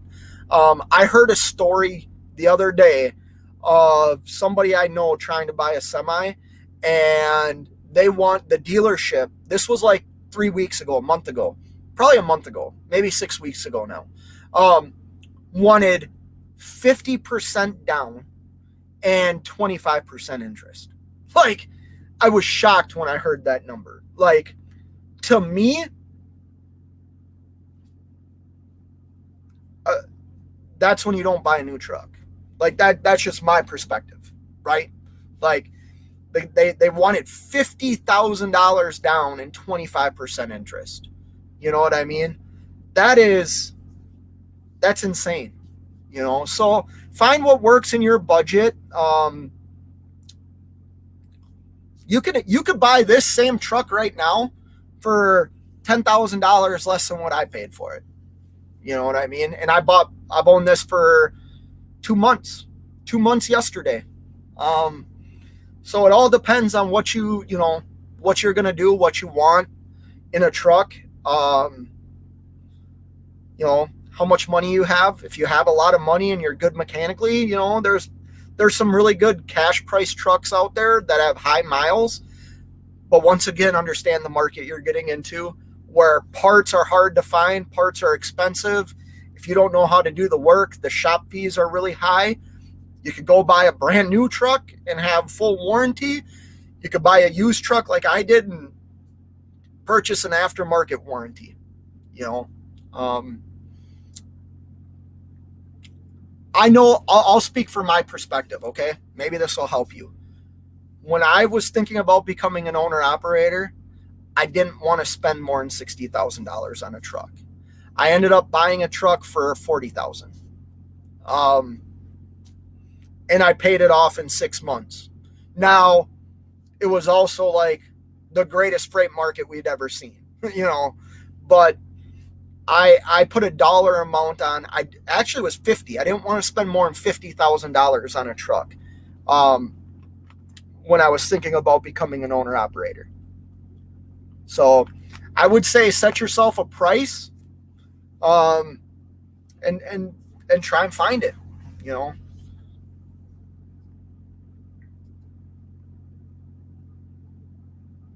Yes, my buddy did get lucky in Salt. Yeah, see, you've talked about that a lot in Salt. He just wants to do tours in the Caribbean or in Thailand. Man, that just sounds like so much fun. I watched a documentary on three college guys from the Midwest that went to was St. John, St. Martin's, one of those Caribbean islands. And they were college students, and they couldn't find good beer to drink, right? They were beer novices or whatever, they couldn't find good beer on the islands to drink. So what they did was they were there for quite a while. Like, these were like rich kids. They ended up brewing their own beer and ended up somehow getting a license to sell it to these local pubs that were on these islands. And a lot of the tourists loved their beer. So now these three guys live, I forget what island it is, but they live on these islands and brew all the beer and then have these like runner boats that, they load up with beers and just drive to all these islands and sell their beers to these bars. And they're freaking living the dream, so it can be done in Salt. It can be done. Barry says, my luck would have been the dock owner cut the line and cuss at me. Yeah, he got lucky. Jackknife TV says, I was in the union once. We went to a meeting. They built a brand new union hall to have lavish parties in the union. Rep showed up in a Ferrari to talk to us about contracts. Yes, they never showed up in a Ferrari, but yeah, they would show up in really nice cars. And same thing happened to us. We had a union hall in like just before you get into downtown Minneapolis. And then they ended up building this fantastic union hall in the North Metro. But like, we never got to use it. They hosted, like, that's where our company would go. Like, the managers and president of our company, and have these banquets and things. Like, yeah, we would have our picnics or barbecues, but like, they didn't, it was, I'll say this, our union, and you think of the Teamsters, and back then, like, our union, the local, like, formed with UPS and all these other companies. We were strong as hell, or at least we thought we were, and we weren't. Like, we weren't. Hold on, somebody sent me a photo of something. I want to see it. Holy crap. Is that beautiful? That is a beautiful boat, Jackknife. Beautiful. Beautiful boat. You know what? I got to skip some of the comments. Sorry. Robert says, have you talked to Nick Velox 18 lately? Who the hell is Velox 18? Robert, I don't know that person. No, I'm kidding. Yes, I spoke with him yesterday. Things are good in his world. He was out working when I talked to him. Busy guy right now. Busy guy. And you know what? Like, for him to go out and do what he did and take a leap, like, I think he's reaping some of those benefits right now. He has some cool things going on. I'm not going to talk about him because I don't know if he wants me to or not, but he's done some pretty cool things lately. But yeah, Robert, I talked to Nick yesterday. He was actually with his oldest son, was helping him, Miles. Pigtails in the house. What's going on? Nobody's ever late, Pigtail. I appreciate just people stopping by. You're never late. A fool and their money are soon parted. Yes, Jason, they are. And that sucks. You know what I mean? Because I had this conversation with somebody the other day. Like, I think I've been pretty open and honest about my position in life, right? I don't live outside of my means, because there was times I did live outside of my means and it was a struggle, and I learned from those times. I shared a bit earlier, I don't have a lot of toys. So like, I live this pretty modest life, right? When I became an owner operator, for me, I broke through a ceiling and a level that I didn't know I was ever going to get to, right? I'm a college dropout. I barely made it through high school. I didn't think I would get to the level that I'm at today, right? And that's not bragging. That's not anything. Like, I'm pretty successful in some of the things I've done in trucking and outside of trucking. I've been lucky. I believe I've had the right influences. I've listened to the right people. But the conversation was, once you like, if you think you need to break through a ceiling, once you get to that ceiling, you for a minute have like this utopia feeling of, I'm here, I can do what I want, I've made it. Well, the people that are already at that level that you've just broken into, they don't want you to stay there. And they're going to do everything they can to bring you back down. And I don't feel like I'm done breaking through like where I want to be in life. I know this is getting kind of weird, and I'm talking kind of in code because some of the stuff in my life is still private. I haven't shared a lot of things, or I haven't shared other things I do. So I have this goal to get to where I feel comfortable. Well, every step I take that I think is going to bring me where I want to be, I feel like I have more things pushing me down saying, no, buddy, like you need to be down here. You're not allowed to be at this level. We'll let you experience it occasionally, but then we're going to put you back down here. So I do believe that for me, being good with my money, understanding how to navigate my money, where to put my money, how to utilize some of the credit and stuff that I have, because my assets and liabilities, like my liabilities aren't much in life. So like learning how to use those to gain the position I want to be in is hard. And if I go out and live this extravagant life right now, I'm not going to get to where I want to be, and I take that seriously. I really do. I take that very seriously. I've made comments before about like my daughter in college, my other daughter getting ready to think about what school she wants to go to. And a lot of people will say, all the debt and everything you carry or school doesn't mean smarts. I'm not saying any of that, right? What I'm saying is anytime you can put yourself in a better position than the person next to you, that should be your focus. And as a parent, because I have felt the hardship of not achieving some of the things I set out to achieve and have had to go through the roller coaster of life and experience some very painful things. Not saying my daughters won't experience these things, but the things they're doing in their life is going to set them apart from their classmates sitting right next to them. That is going to give them a leg up.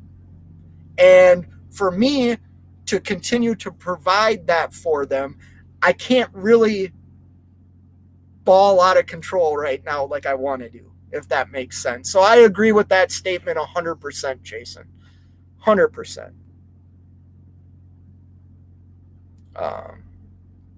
Yeah, complacency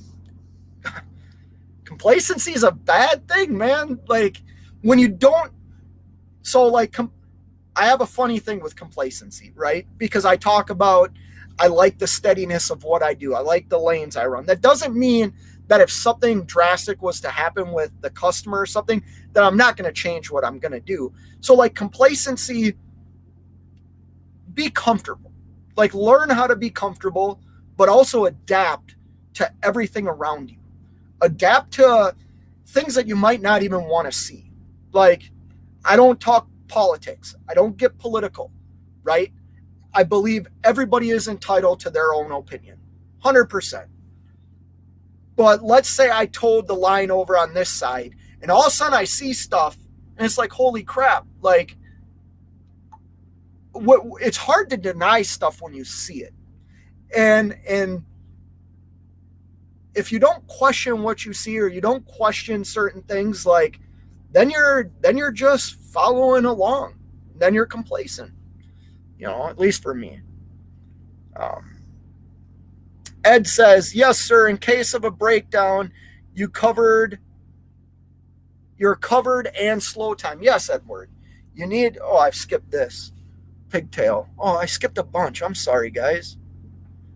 Jason or Edward saying good afternoon. Good afternoon. How do you determine how healthy your business is? So, Pigtail, how I determine how healthy my business is my business stagnant or growing? And when I mean growing, it's not necessarily with equipment or people, more people. It's, can my business sustain what I'm doing right now? And what that means is the business has to sustain a couple of things: fuel, maintenance, truck payment, and employee pay, right? And then, like your fixed costs, your insurance and stuff like that, right? If my business is struggling, my business is not able to sustain what without, how do I say this? Like, I can have bad months. I've had months where my revenue is nothing, right? Like, I'm in the red, right? My business can handle that because a lot of business experience, like not just trucking, a lot of businesses experience down times and find ways to cut certain costs. Now, because I was an employee for so long, a lot of those costs, employees are so expensive to companies. We end up getting the short end of the stick. We get laid off, things like that. The way my business, what was the actual question? How do I determine my business is healthy? Is, can my business sustain what it's doing right now? Can it sustain, if one thing was to be taken from it right now, where do I sit? Say I lost a customer, right? And that's what I've been doing 90% of my work at. What does it look like? Well, I still have one customer. So the amount that I make with that customer covers everything I need for my business. It's not going to grow, though. My business isn't going to grow off of that one customer. It would just pay for the business, which is all the business costs, including my pay. So right now, if I was to lose a customer, I know enough about lanes that I run that I believe I could make up a few $1,000s a month to go back into my business account. That's how I think it stays healthy. And that's how I see it growing.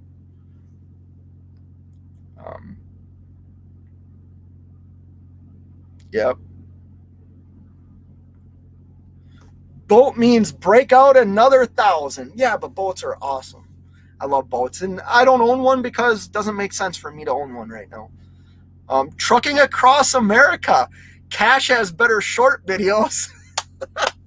No, he doesn't. No, he doesn't. Fake trucking is rap. Trucking across America, if you're still in here.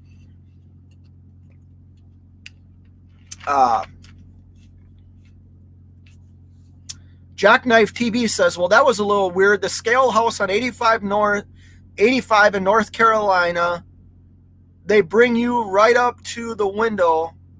They can see everything. Really? That's crazy. What do you mean? Like see into the truck? That's crazy. Florida can do that though too. Like those agricultural places, when I've pulled up to them, like they're sitting up high and can look right down into the cab. Jason, well said. I agree with you 100%. Yeah, Jason, I get off on rants and I don't know if I make sense because what I'm thinking in my head, it doesn't always come out right. I'm kind of an idiot. Jackknife TV says, all I have to say is get prepared. I think the economy is going to do one of those numbers to us eventually here if it gets worse enough there, Scott. I hope not, but probably should prepare.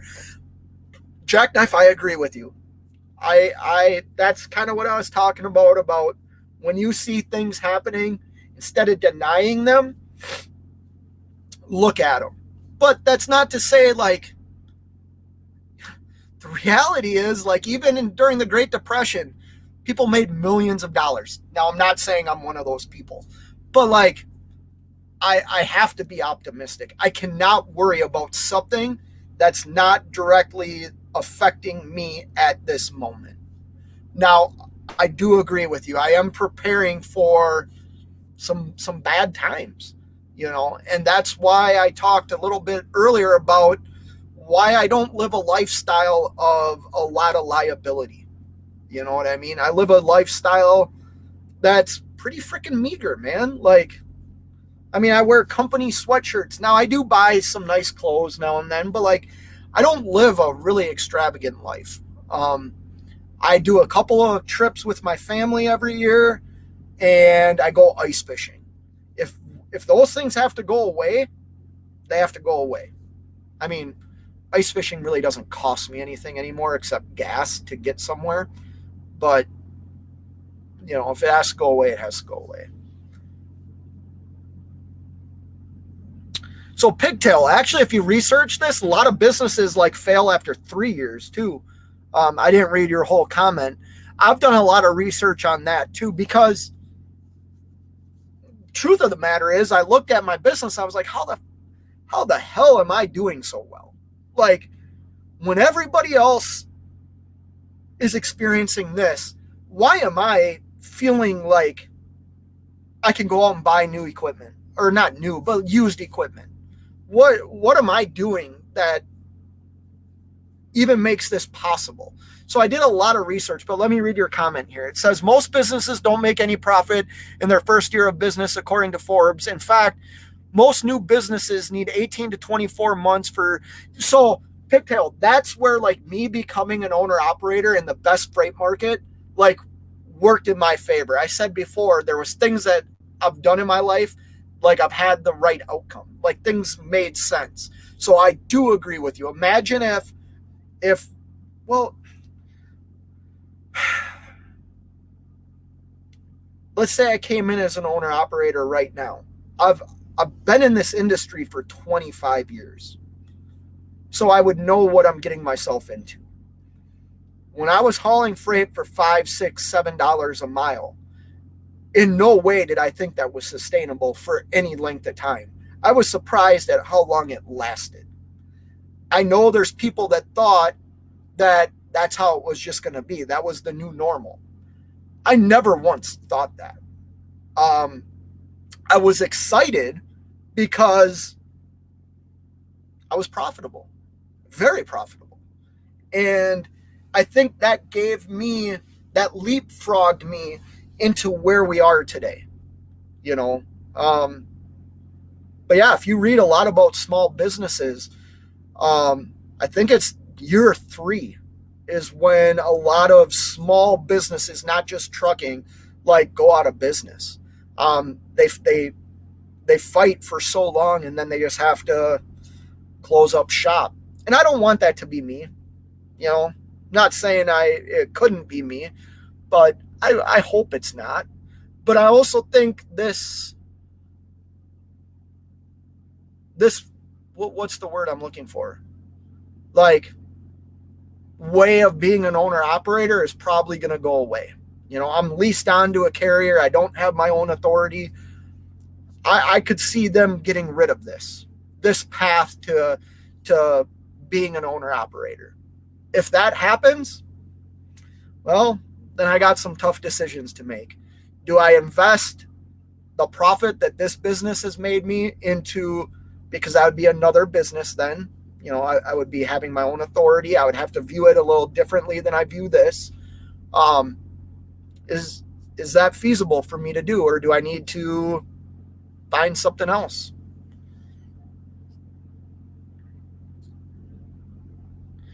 Pigtail says, and then there is the reality that 25% of new businesses fail in their first year, according to Small Business. Yeah, so keep reading that stuff, Pigtail, because the number actually keeps increasing.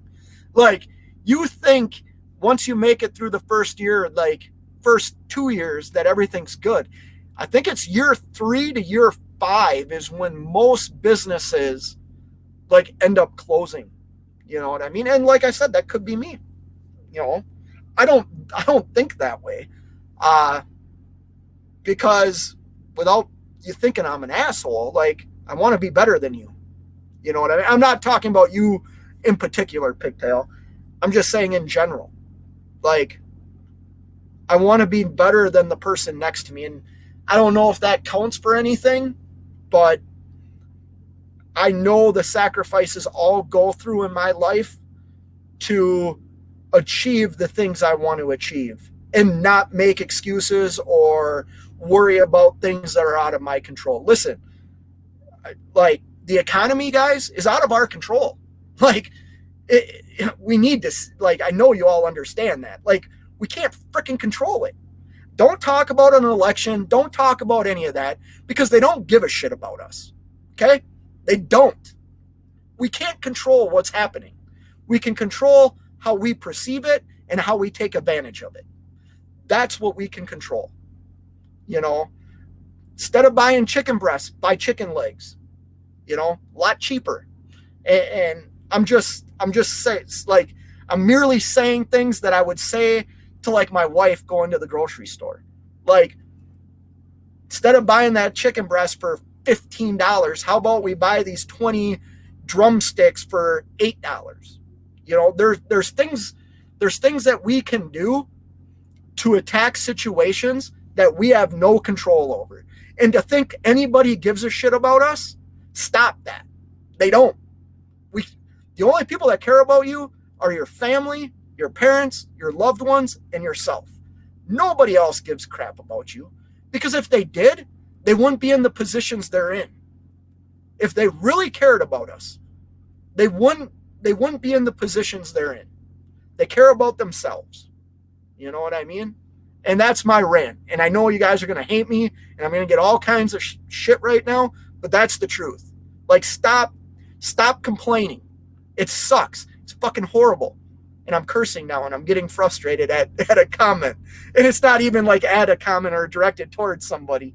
Like, it sucks. I get it. But take damn control of it in what you can control. Because they don't care about us. They don't care about us owner-operators. They don't care about small business in America anymore. They don't care about anything being made here. They don't care. Take advantage of that. Find a way to take advantage of that. Because there's ways out there. There's ways to take advantage of it.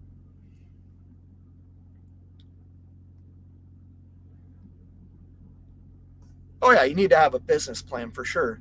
Think outside of like today. Like, so business isn't solely just about what you're doing, right? Like, I have a business plan for where I would like to be in 5 years, 3 years, 1 year from now, right? I've shared about that earlier. I've set goals when I first became an owner operator, and it was like, because of the market I walked into, I got very lucky. Like, a lot of the goals I had set, I was achieving way too fast. Perfect example is selling the Mac, guys. And I had an opportunity to put a driver in this truck. I was going to give the driver this truck. And I opted not to do it. And that was part of my business plan, was to grow a little bit, right? And the main reason why I didn't was I like to go ice fishing and I like to go on vacation. And I don't want to get a phone call from somebody complaining about something. Like, I'm not ready for that. I'm not ready to be an employer. I was a driver manager and a warehouse manager. I've managed truck drivers. I've managed warehouse personnel. They're very hard to deal with. And I'm not ready for it. Like,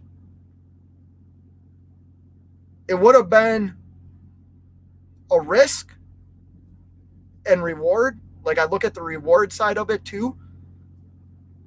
But the risk and then the just not being able to do what I want to do when I want to do it bothered me.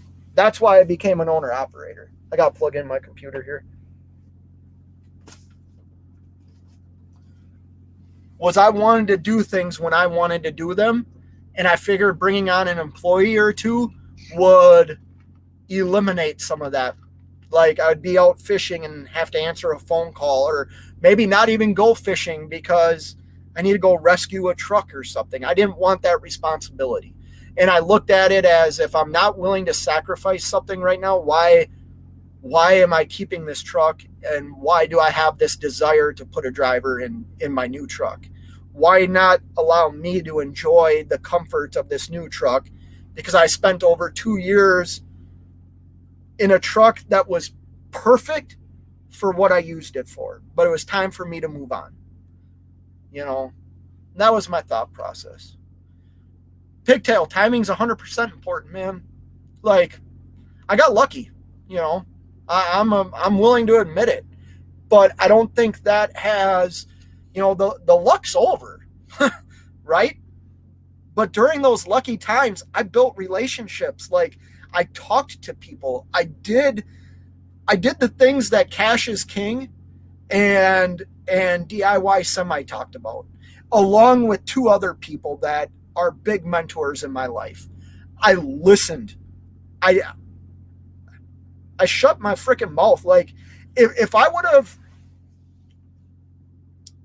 have done what I did becoming an owner operator in my scholastics, I probably wouldn't be talking to you on YouTube right now. Like, had I shut my mouth, followed direction, asked questions, wrote stuff down.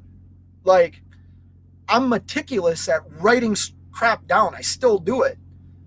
I don't think my struggle would have been as hard as it has been in my life. Had I just, at a younger age, like, realized that not everything's centered around me, and that I should be quiet and listen to people with more knowledge than me, and take the good, or like a give and take. Like, some things I don't agree with for, you know, principle reasons, so I'm not going to do it. But then take the good things, you know what I mean? Hey, Jack. Man, my throat's getting sore. I've been at this almost 2 hours. Hey, Jackknife, I'm at the 63 North and 85. Where is this peeping scale? Yeah, share it, Jackknife. It's on 85 and somewhere in North Carolina. Robert, why do you run super singles on your trailer? How the hell do you know I do that? You must watch videos. I bought the trailer with super singles. I am not, so I've had a lot of debate with people about this, because a company that I used to work for, we ran all super singles. And I'm not a big fan of super singles. I know a lot of people are. Cash is King is one, and I respect that man. I think that's pretty freaking evident. And he swears by him, likes the fuel economy and things like that. I personally don't like them because I view it as like a big rolling pin going through snow, going through ice and water, where the dual, like on my truck, I feel like can cut through stuff better. Now, maybe that's made up, or like that's because of my confidence level. I'm not a big fan of super single tires. However, this trailer had those on when I purchased it, Robert. So instead of swapping them out, they're super singles. And they're new. Well, all 4 of them were new, but I just had to replace one. Oh, what was it? Probably 2 months ago. They're expensive too. Well, all tires are expensive now. Pigtail, timing is important. I agree, Pigtail. Timing is important. But take advantage of that shit too. Like, you know, sometimes we get lucky, and take advantage of your luck. You know. I'm not right, man. I just do me. That's the thing. I hope nobody's like, oh, what a dick, or what. Like, I do me, right? And what works for me, works for me. I think it can work for other people, but I don't expect other people. At one time, I expected other people to do like what I'm doing, but I realize that's just like narcissistic and naive. Like, we're all going to do things differently. We're going to take our bumps. We're going to take our losses. I mean, guys, it's hard when you do an end of the month and you're negative $5,000, like, and you know you're paying yourself. Like, you know, those are hard pills to swallow. And when you have my entire first quarter last year, I think I had 1 month where I wasn't in the red, but January, February, and I believe actually January in the red, like, well, I can't do it on here. What would that? No, that would shrink the screen. I know January I was in the red like $8,000, $9,000 because I had that major breakdown that was not supposed to be as major as it was. I think February was an all right month for me, and then March sucked. But I also went on vacation. That's the thing. Like, I dropped my truck off at a shop, had $5,000-$6,000 worth of work done to it, and I went on a 2-week vacation. You know what I mean? So I could have not gone on that vacation for 2 weeks and made money as my business, but that's where I talk about capital. My business could survive that, you know. Not saying it's always wise, but it works. Old school, new school's in the house. Complaining without offering solutions is whining. I can't stand whining. Don't work for the union then. People hate the truth. People do hate the truth, man. And the truth sucks. Like, yeah, people don't like the truth. People don't like the truth, and people don't like success. I mean, we attack success in this country. Gosh, I don't want to get political.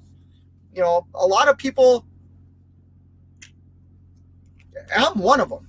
I am 100% one of these people that walks around wearing blinders.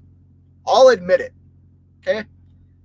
I walk around a lot in my own little utopia of positivity and dealing with negativity, like the negative stuff in my life, because I do have things that happen in my life. I mean, I'm a husband, I'm a father. There's things that happen in my life that are hard to deal with.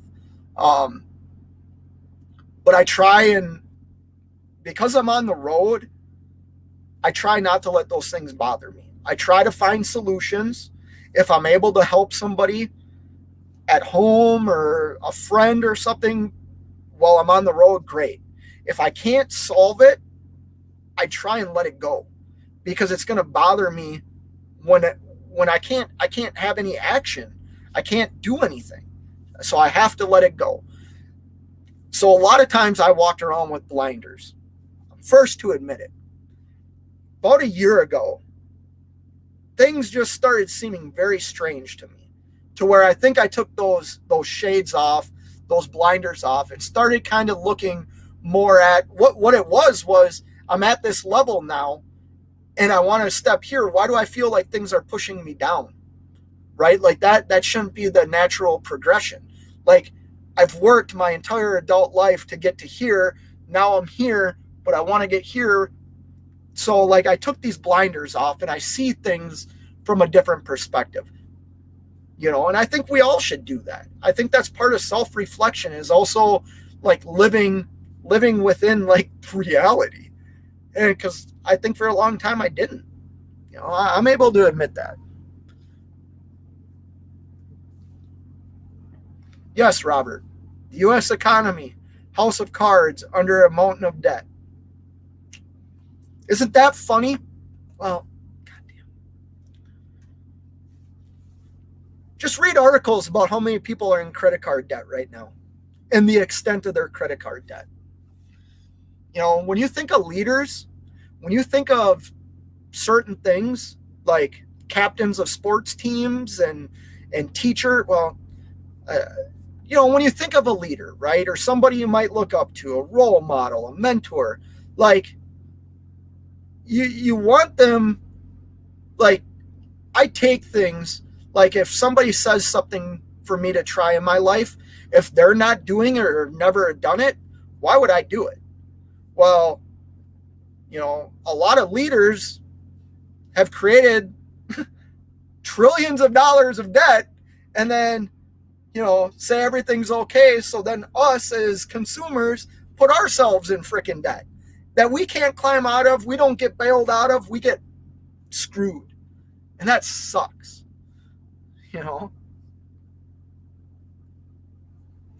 Rates are leveling out here in Canada. I've never hauled up into Canada, Jason. You have a beautiful country, though. I used to go to Canada all the time when I was a kid. I haven't been there in... My last time in Canada was 2005. And I took a road trip from Rhode Island up into Canada and then all the way west to back to Minnesota. Awesome times. We stopped in Montreal. We stopped in North Bay, Canada. It was such a fun road trip, but I haven't been back. Part of the reason is I made a decision that I want to experience more of the U.S., go to places I had never been before, the Grand Canyon, things like that. I decided instead of taking vacations to Mexico and destinations like that, even though I love the tropics. Insult earlier was talking about wanting to go to the Caribbeans and stuff.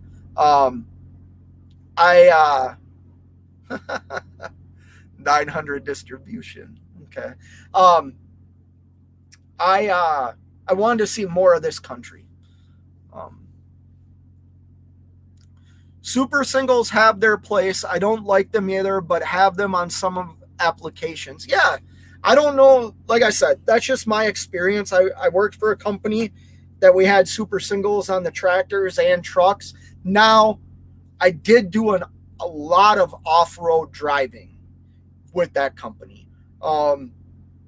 So that played a role in me not liking super singles.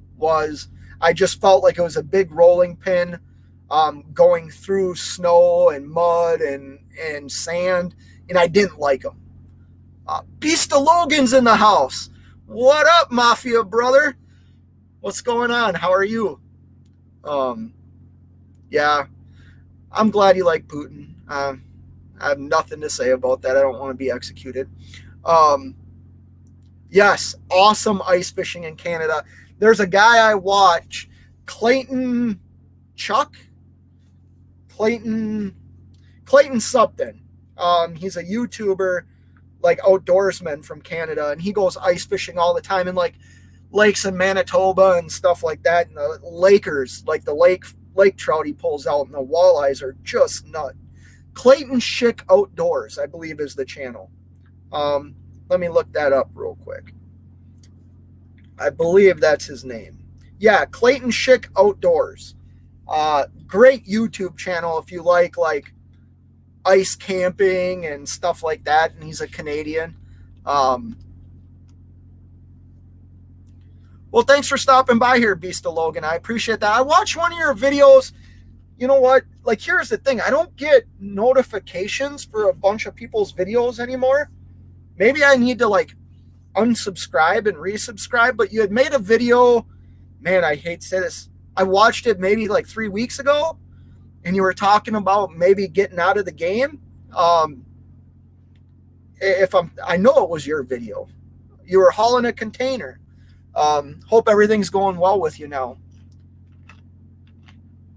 Yes, Beast of Logan. I appreciate so that was somebody I reached out to before I purchased this truck, because my truck's not as fancy as his. Mine's not a low rider and crap like that.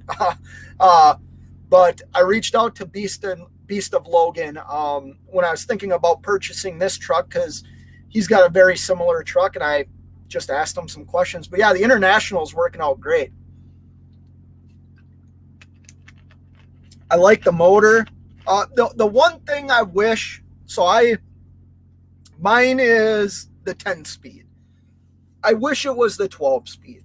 That's probably the only thing I really, really wish. But So here's the other thing, guys. I shared this maybe a week ago or something. My fuel savings the first month paid the truck payment. And I believe you all know, like when I ran the Mac, I was 57 to 62 miles an hour everywhere I went. I run 66 miles an hour, if it sometimes 70 miles an hour, if I'm in a 70 mile an hour zone, set the cruise control, and I'm at like, if I'm running 70, I'm at like 1200 RPMs. My Mac, if I ran 70, I was at like 1450. You know what I mean? Like something outrageous like that. So I know I could even get better fuel economy than what I do right now if I slowed down a little bit. But the savings is paying for the truck, and I'm running the speed limits. Yeah, Jason, check out that channel, man. Clayton Schick Outdoors. Here, I'll even write it or post it. Or I don't know how to post the channel, but I'll put his name.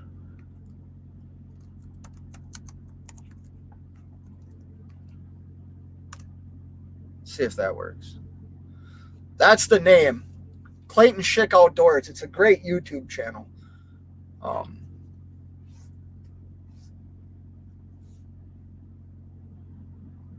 Good, Beast of Logan.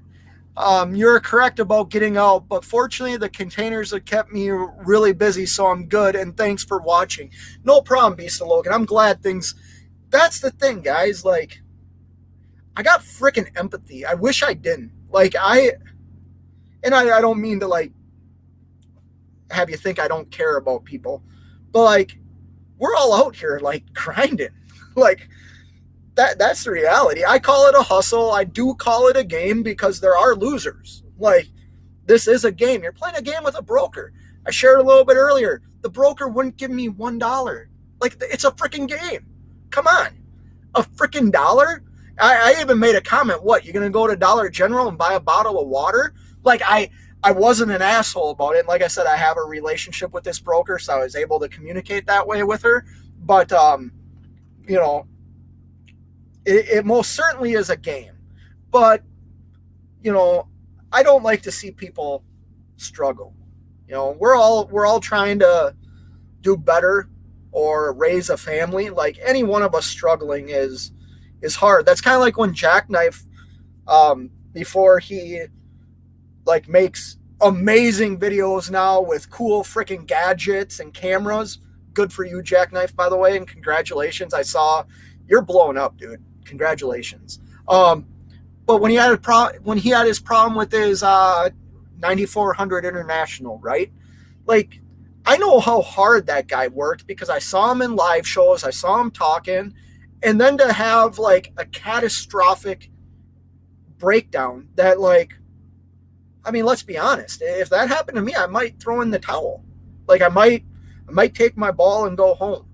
You know, I felt bad for the guy. Now he found a very good company to lease onto and has built himself up from that, you know, but I don't like to see people fail.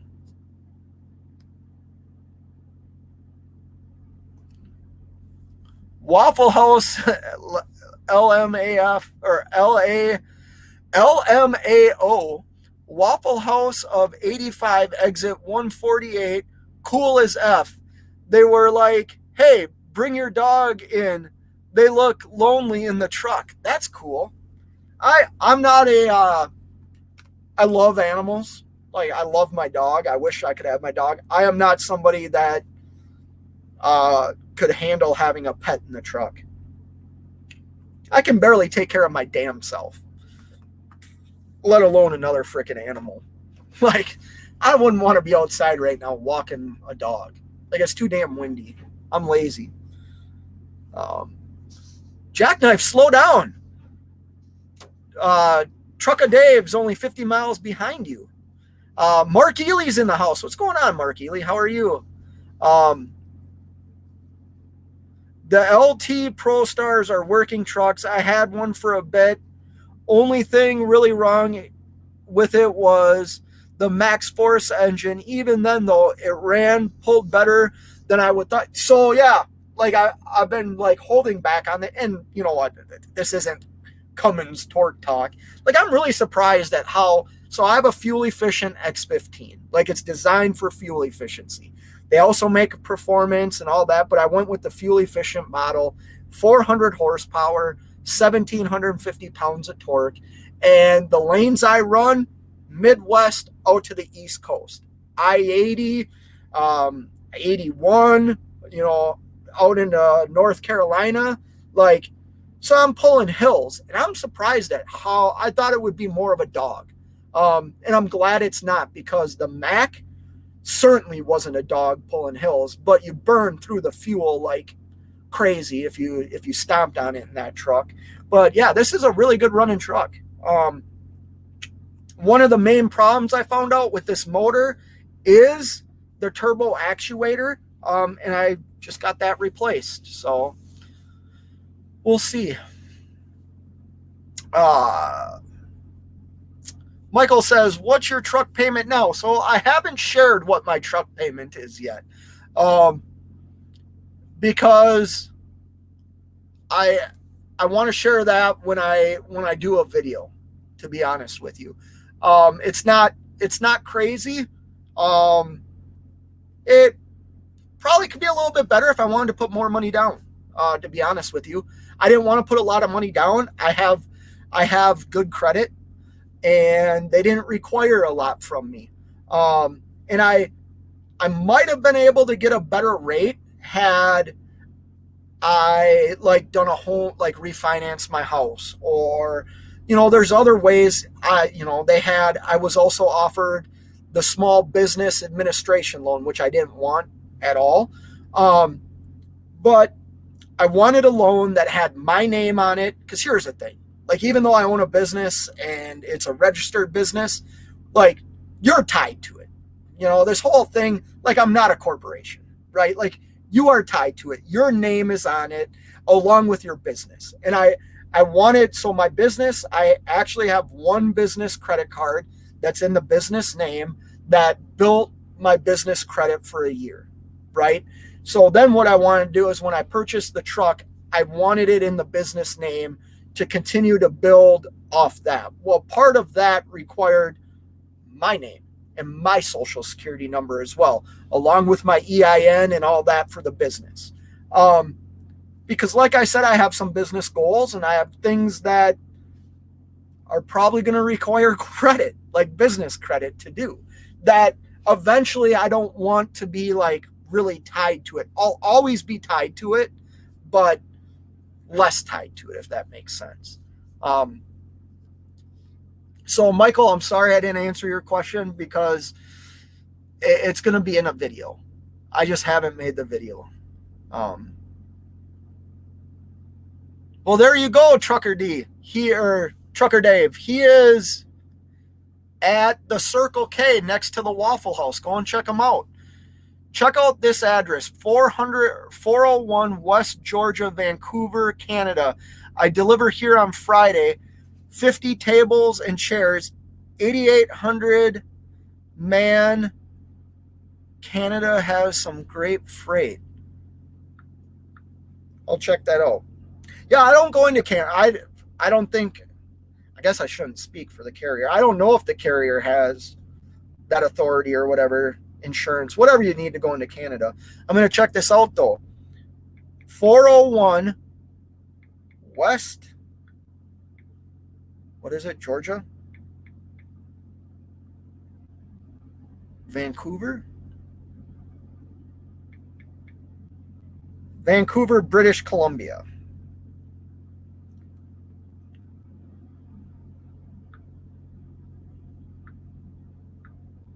Sorry, guys.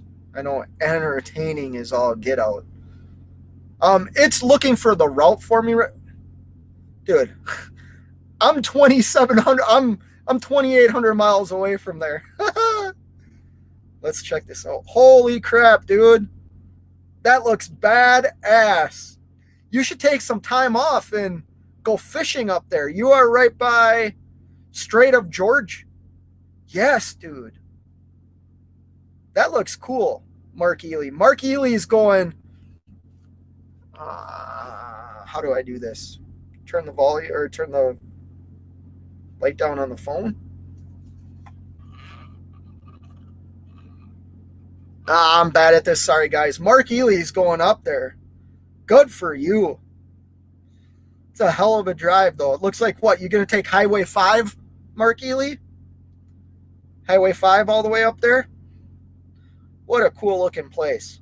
I've heard British Columbia is like the most beautiful part of North America. Obviously, I've never been there, but I've heard. Beast of Logan says X15 is really good. I put up with my Max Force, but it has its moments, LOL. Yeah, so Max Force, like, I've heard stories of, I mean, part of the reason they had a lot of problems is they're a lower RPM motor, and a lot of people were revving them up, like climbing hills and stuff like that. I know they also had some after treatment problems. I've never driven one, though.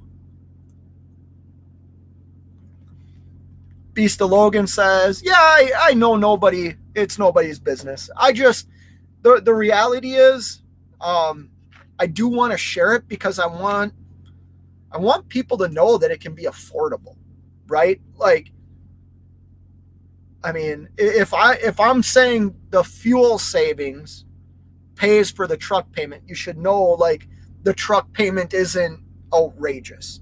Like I said, I wish it was a little bit lower than it was, but I was in control of that.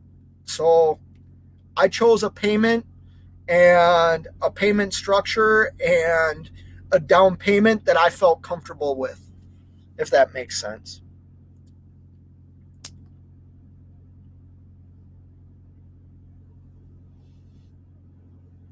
Oh, dude, Jackknife, I wish a 13 manual. I've shared this before. Like, the first real truck I ever drove that wasn't a manual transmission was my Mac. No, I had driven other, like, Kenworth T680 day cabs that were manual. A lot of Freightliners automatic Kenworth. But the Freightliners I drove and stuff like that were all manual. And that's how I learned how to drive. Like, I like a manual truck. But I do believe a computer, as long as the computer's functioning right, is better equipped on knowing when to shift than me. You know, and every little bit is money that we can save, you know. I do think you have more control with a manual transmission. I do think you have way more control. There he is. What's up, Nomadic Brit? How are you? I've been watching your videos lately too, going through your rebuild and everything. Hope everything's going good with you, Nomadic. Give me a call sometime. Not today, because after I'm done with this, I'm going to bed. But give me a call sometime. No, home equity loan wouldn't be refinancing my house.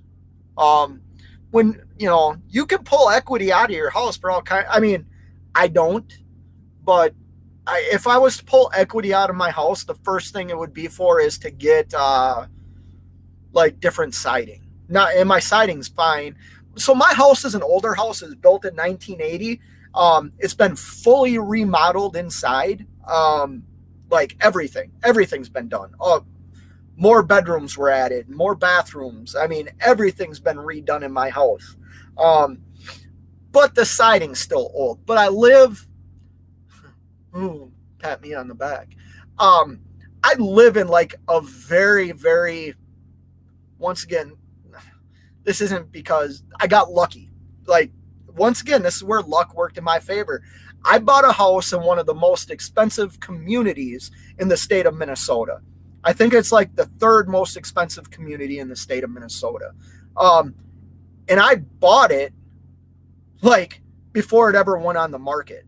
I knew the people that used to live in it, and they went through a divorce. Here's the thing. If you're going to buy property, somebody that's divorced, somebody that's died or a disaster. You can pick property up really cheap that way. So I was able to negotiate a deal on my house before it ever even hit the market. So I got lucky there, but it's in an older development. So like all the houses just now, houses that were built in like the 80s, like 80 to 85 is like my neighborhood, right? Where all the neighbors finally are starting to get like new siding. So that's something that eventually I want to do, is put new siding on. I just put a new roof on 2 summers ago. New gutters. I've done some good maintenance to the house, but I would like new siding. Change the color of my house.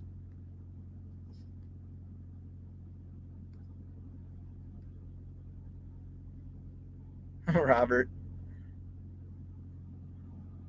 I'm not ignoring you, Robert. I just, uh, plus in this economy administration, it would be almost suicidal to do that. Hell, everyone. I don't know enough about it, Jackknife. Yeah, so I agree with you, Jackknife. The 12 speed is probably just as good as the iShift transmission. Um, Another transmission I don't know much about. I will say that transmission, the M Drive that Mac has, 12 speed, it's a fantastic transmission. That truck, like in reality, like that's a good truck. Um, I him and hawed about that even after I sold it, of like buying it back. Um, it needed some more work, which I didn't know about, so I kind of feel bad, but I don't own it anymore. Nomadic Brit wasn't a rebuild, was a new engine. Sorry, I misspoke. Sterling, only pull equity on a house in order to multiply value of the house. Yeah, but you know what, Sterling, you can, well, I'm going to be quiet. Because I'm sure a lot of people would disagree with my thought process on stuff too. There's people that disagree with like paying your house off early and crap like that. You know what I mean? I don't happen to agree with that, but there's ways like you can use that money to, well, essentially multiply your house. If you're never going to own your property because you're always paying taxes, and you only, you know, but like I have other things. But yeah, I didn't want to take money out of my equity of my house. But those are ways like you can have a lower interest rate. Like I said before, I wouldn't have bought this truck had they said we want 50% down and you're going to pay 25% interest. Like, I never would have done that. But that's what some people have to do. So Jackknife's TV says, if you clean it real good, there is a vinyl paint that you can buy and repair and repaint the side. And I see it done a few times. It comes out really good if you take care of your handheld. A lot cheaper if you take your time. Hand painting it. Yeah, I'm too lazy to do that. I'll hire somebody to do it. That could be, my wife might want that task. My wife loves painting.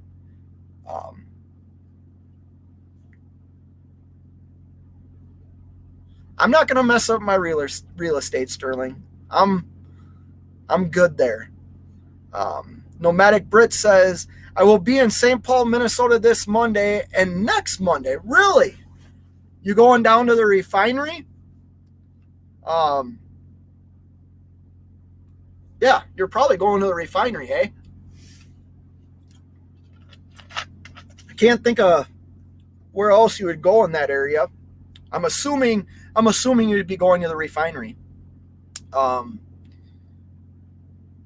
No, so Jackknife, you should have drove a new Anthem. I have a soft spot for Max since I've lived not too far from the plant. Yeah, so here's the thing, Jackknife. I almost bought an Anthem. Here's the thing. They say the fuel mileage they get, go check a 3-year-old Anthem. Just go to the dealership, check on it, look at the life history of that truck. There was one I looked at that the highest for their fuel economy, and I think it had 375,000 miles on it. The life fuel economy on the truck was 6.5. I looked at another one that the life fuel economy of the truck was 5.5.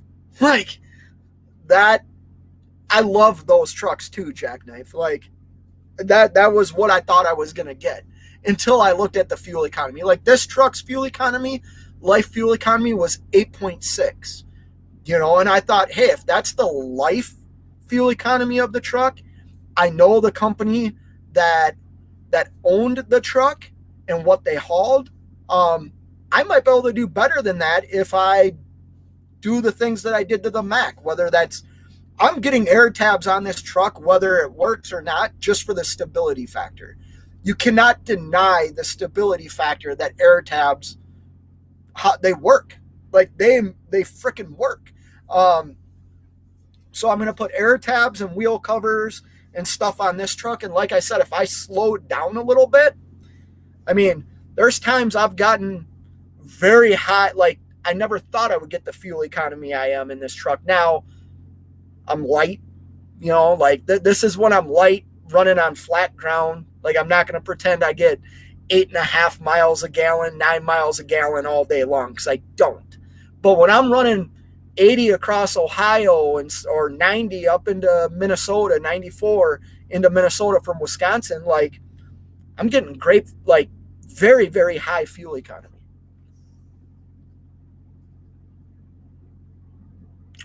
Sterling, yes, it was a washer on the cap of the water filter.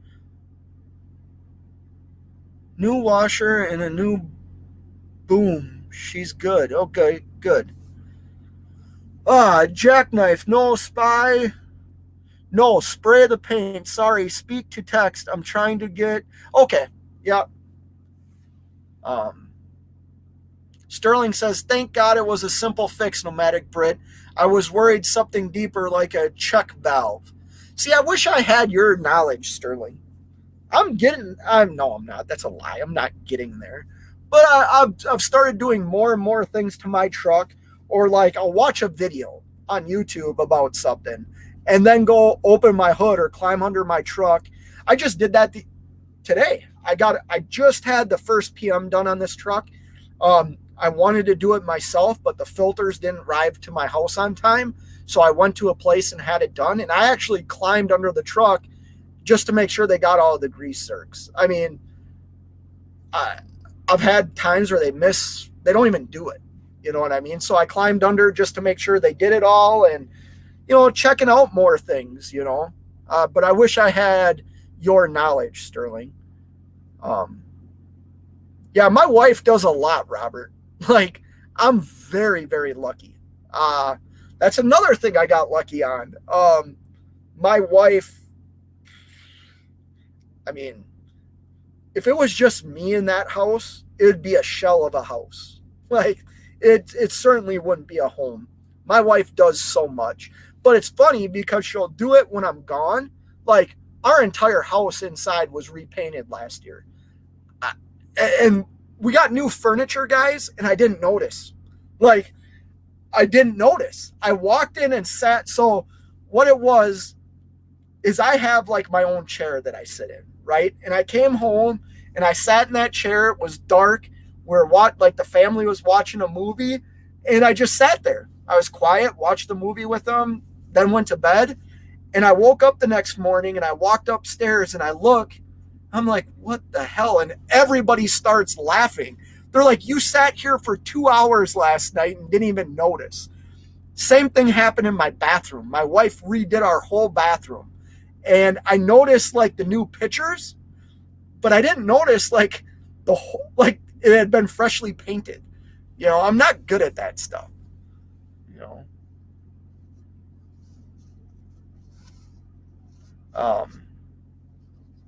Jackknife says, they got beat though, Fate, and most bought for heavy work and PTO. Yeah, Jackknife, you're right. Those Anthems, I mean, Anthems, Mack trucks are built freaking solid, man. Like, I don't care what anyone says. That is by far, for the time I spent in a Mack truck, I would say probably the most durable truck. Dude, I freaking smoked a deer on Highway 68 going down a hill, probably 65 miles an hour. And I mean, it messed up the fiberglass a little bit on the hood, but it did nothing to the truck. Like, and I mean, I know it's just a deer, but that truck is built very, very solid. The downside with it is you feel that. The truck doesn't have a lot of forgiveness. But great built truck, man.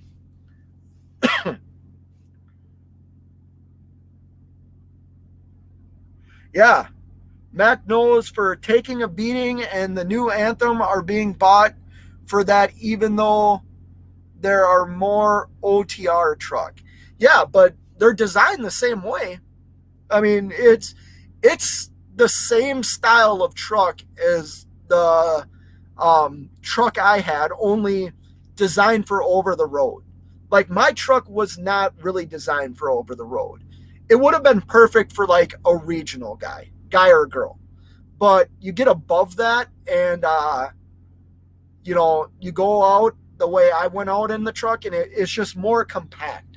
But hell of a strong truck. Sterling says, Fate, do as much as you can, you'll learn. It's kind of hard to mess things up today. Yeah, Sterling, that's what I'm trying, man. And I mean, once again, I got a teacher for that. Not only do I got YouTube, but I got DIY Semi.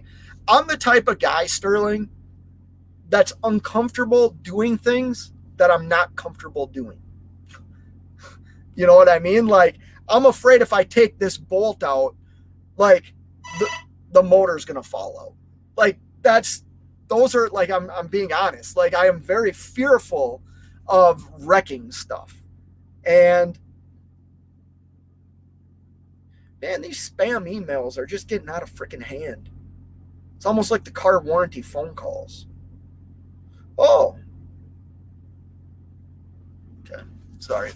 Yeah, but Sterling, I'm trying, man. It's that's one downside about being a company guy for as long as I was I didn't learn the owner operator mentality of trying to do stuff yourself.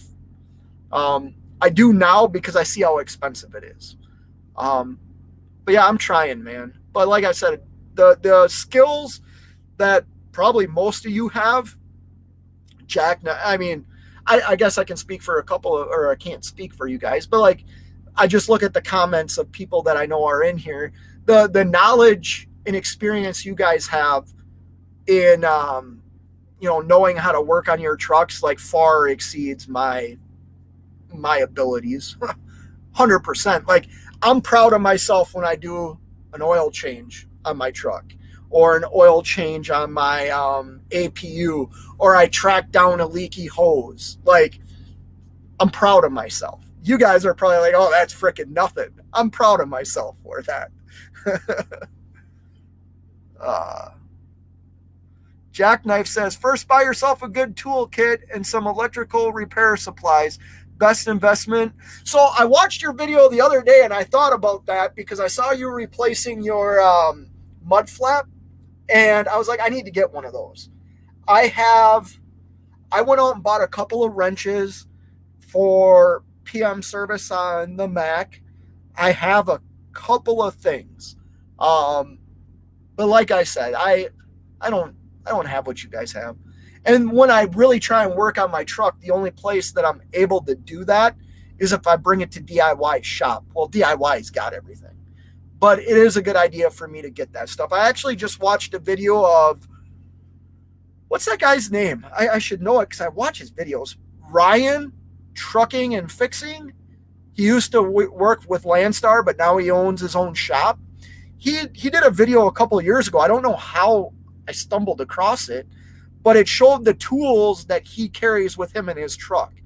Now, I think some of them are overboard because he actually knows how to, like, he could tear anything apart in a parking lot. I wouldn't do that. But I looked at what he had. I'm like, I need to get stuff like that. And I looked at what you had, Jackknife, in that set to replace your mud flap. I need to get more stuff. I have a very small tool bag with very minimal tools.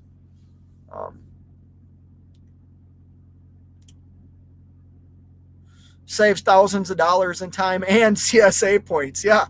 Well, that's why you put your mud flap on. You know, a lot of guys wouldn't have done that. You know, hey,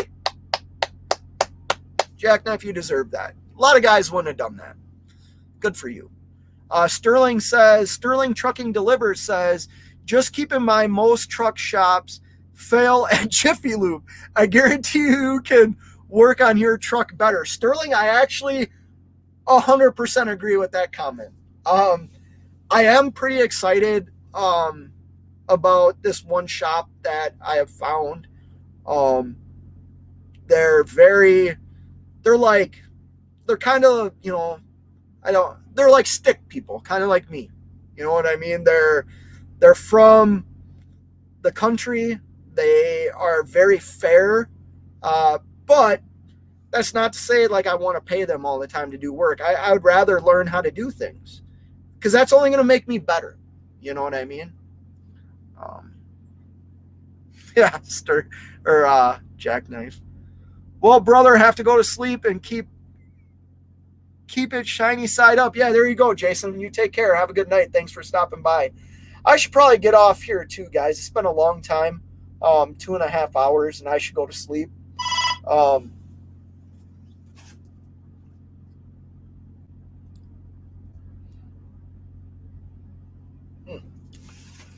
So yeah, read this. Harbor Bay Freight 210 pick kit like $60 and 350 piece kit $120. Okay, yeah, I'll check that out. Like I said, I'm still naive, or I'm still learning. That's the thing. And you would think after 25 years, I wouldn't have to learn, but I do. I pay attention a lot more too.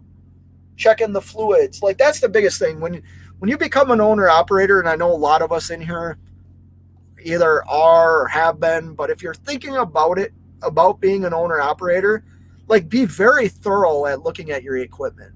Like, you know, do your brake checks, do your pump down, drain your tanks. You know what I mean? Just simple things can save you, like Sterling said and Jackknife has said, like thousands of dollars. Simple things that are easy for us to do that sometimes we're just too lazy to do. But I'm working on learning more about my trucks, more about how to maintain them without having to always give somebody else money, you know? And plus it's fun. And like I said, I feel good. Like I give myself a pat on the back when I'm able to do something correct, you know? Sterling says, I met with a friend last week that has to change his own tires because he runs expedited reefer and can't lose the customer. Yeah. So the company I used to work for, we had to change our own tires. No, not if they like if we knew before we left the shop that they needed to be changed, we had to change them. But yeah, that's hard, especially on the side of the road. But they make that great, what's that company? I just watched some videos on that. There's like, what do you call those big guns? See, I'm losing it. But they make a big gun now that's battery operated to take tires and stuff off. Looks pretty cool. Jackknife says it took me 10 minutes to put that mud flap on and probably 15 to 18 minutes total, but the mud flap and washout. Yeah. Like I said, buying mud flap. Like I said, Jackknife, you deserve, like a lot of people don't do that stuff. I mean, that's notorious for drop and hook. You know, they never tell you about the damaged trailer that they're leaving. Yeah, okay, there, see, you said it right. DeWalt makes a great 1-inch gun. Thank you, Sterling. That's, like I said, I'm still learning. But yeah, let me get off here. I really appreciate all the interaction. Thank you everybody for stopping by. Um, I don't know when I'll do another live show. I got a couple of days running these recaps. Maybe if I do a 34, I haven't decided. Real quick, I don't know how to do. How does Cash put up um, polls? Can you do that on the non-paid site, or do I need to pay for this? Um, anyways, I've been thinking if I have to do a 34, I deliver right by a couple of hotels, and I might go get a hotel. But I don't know if I want. I checked for 2 nights; it'd be $172. That's not terrible, and they're decent hotels. It's not, there's nothing wrong with like a Super 8 or something like that. I've just had bad experiences with them. Um, oh, so you have to go to YouTube and then put it on. Okay. Um, but I was thinking about maybe getting a hotel room. Um, watch some I'm not going to say I'm going to watch basketball because that's a lie. I don't watch basketball. I know it's March Madness, but I'm not a big I don't watch basketball. But the NCAA Big Ten hockey championship is tonight. Minnesota versus Michigan. I believe Minnesota is the number one team in the country, Golden Gophers. But they got a hard task against Michigan. Michigan's always a good team.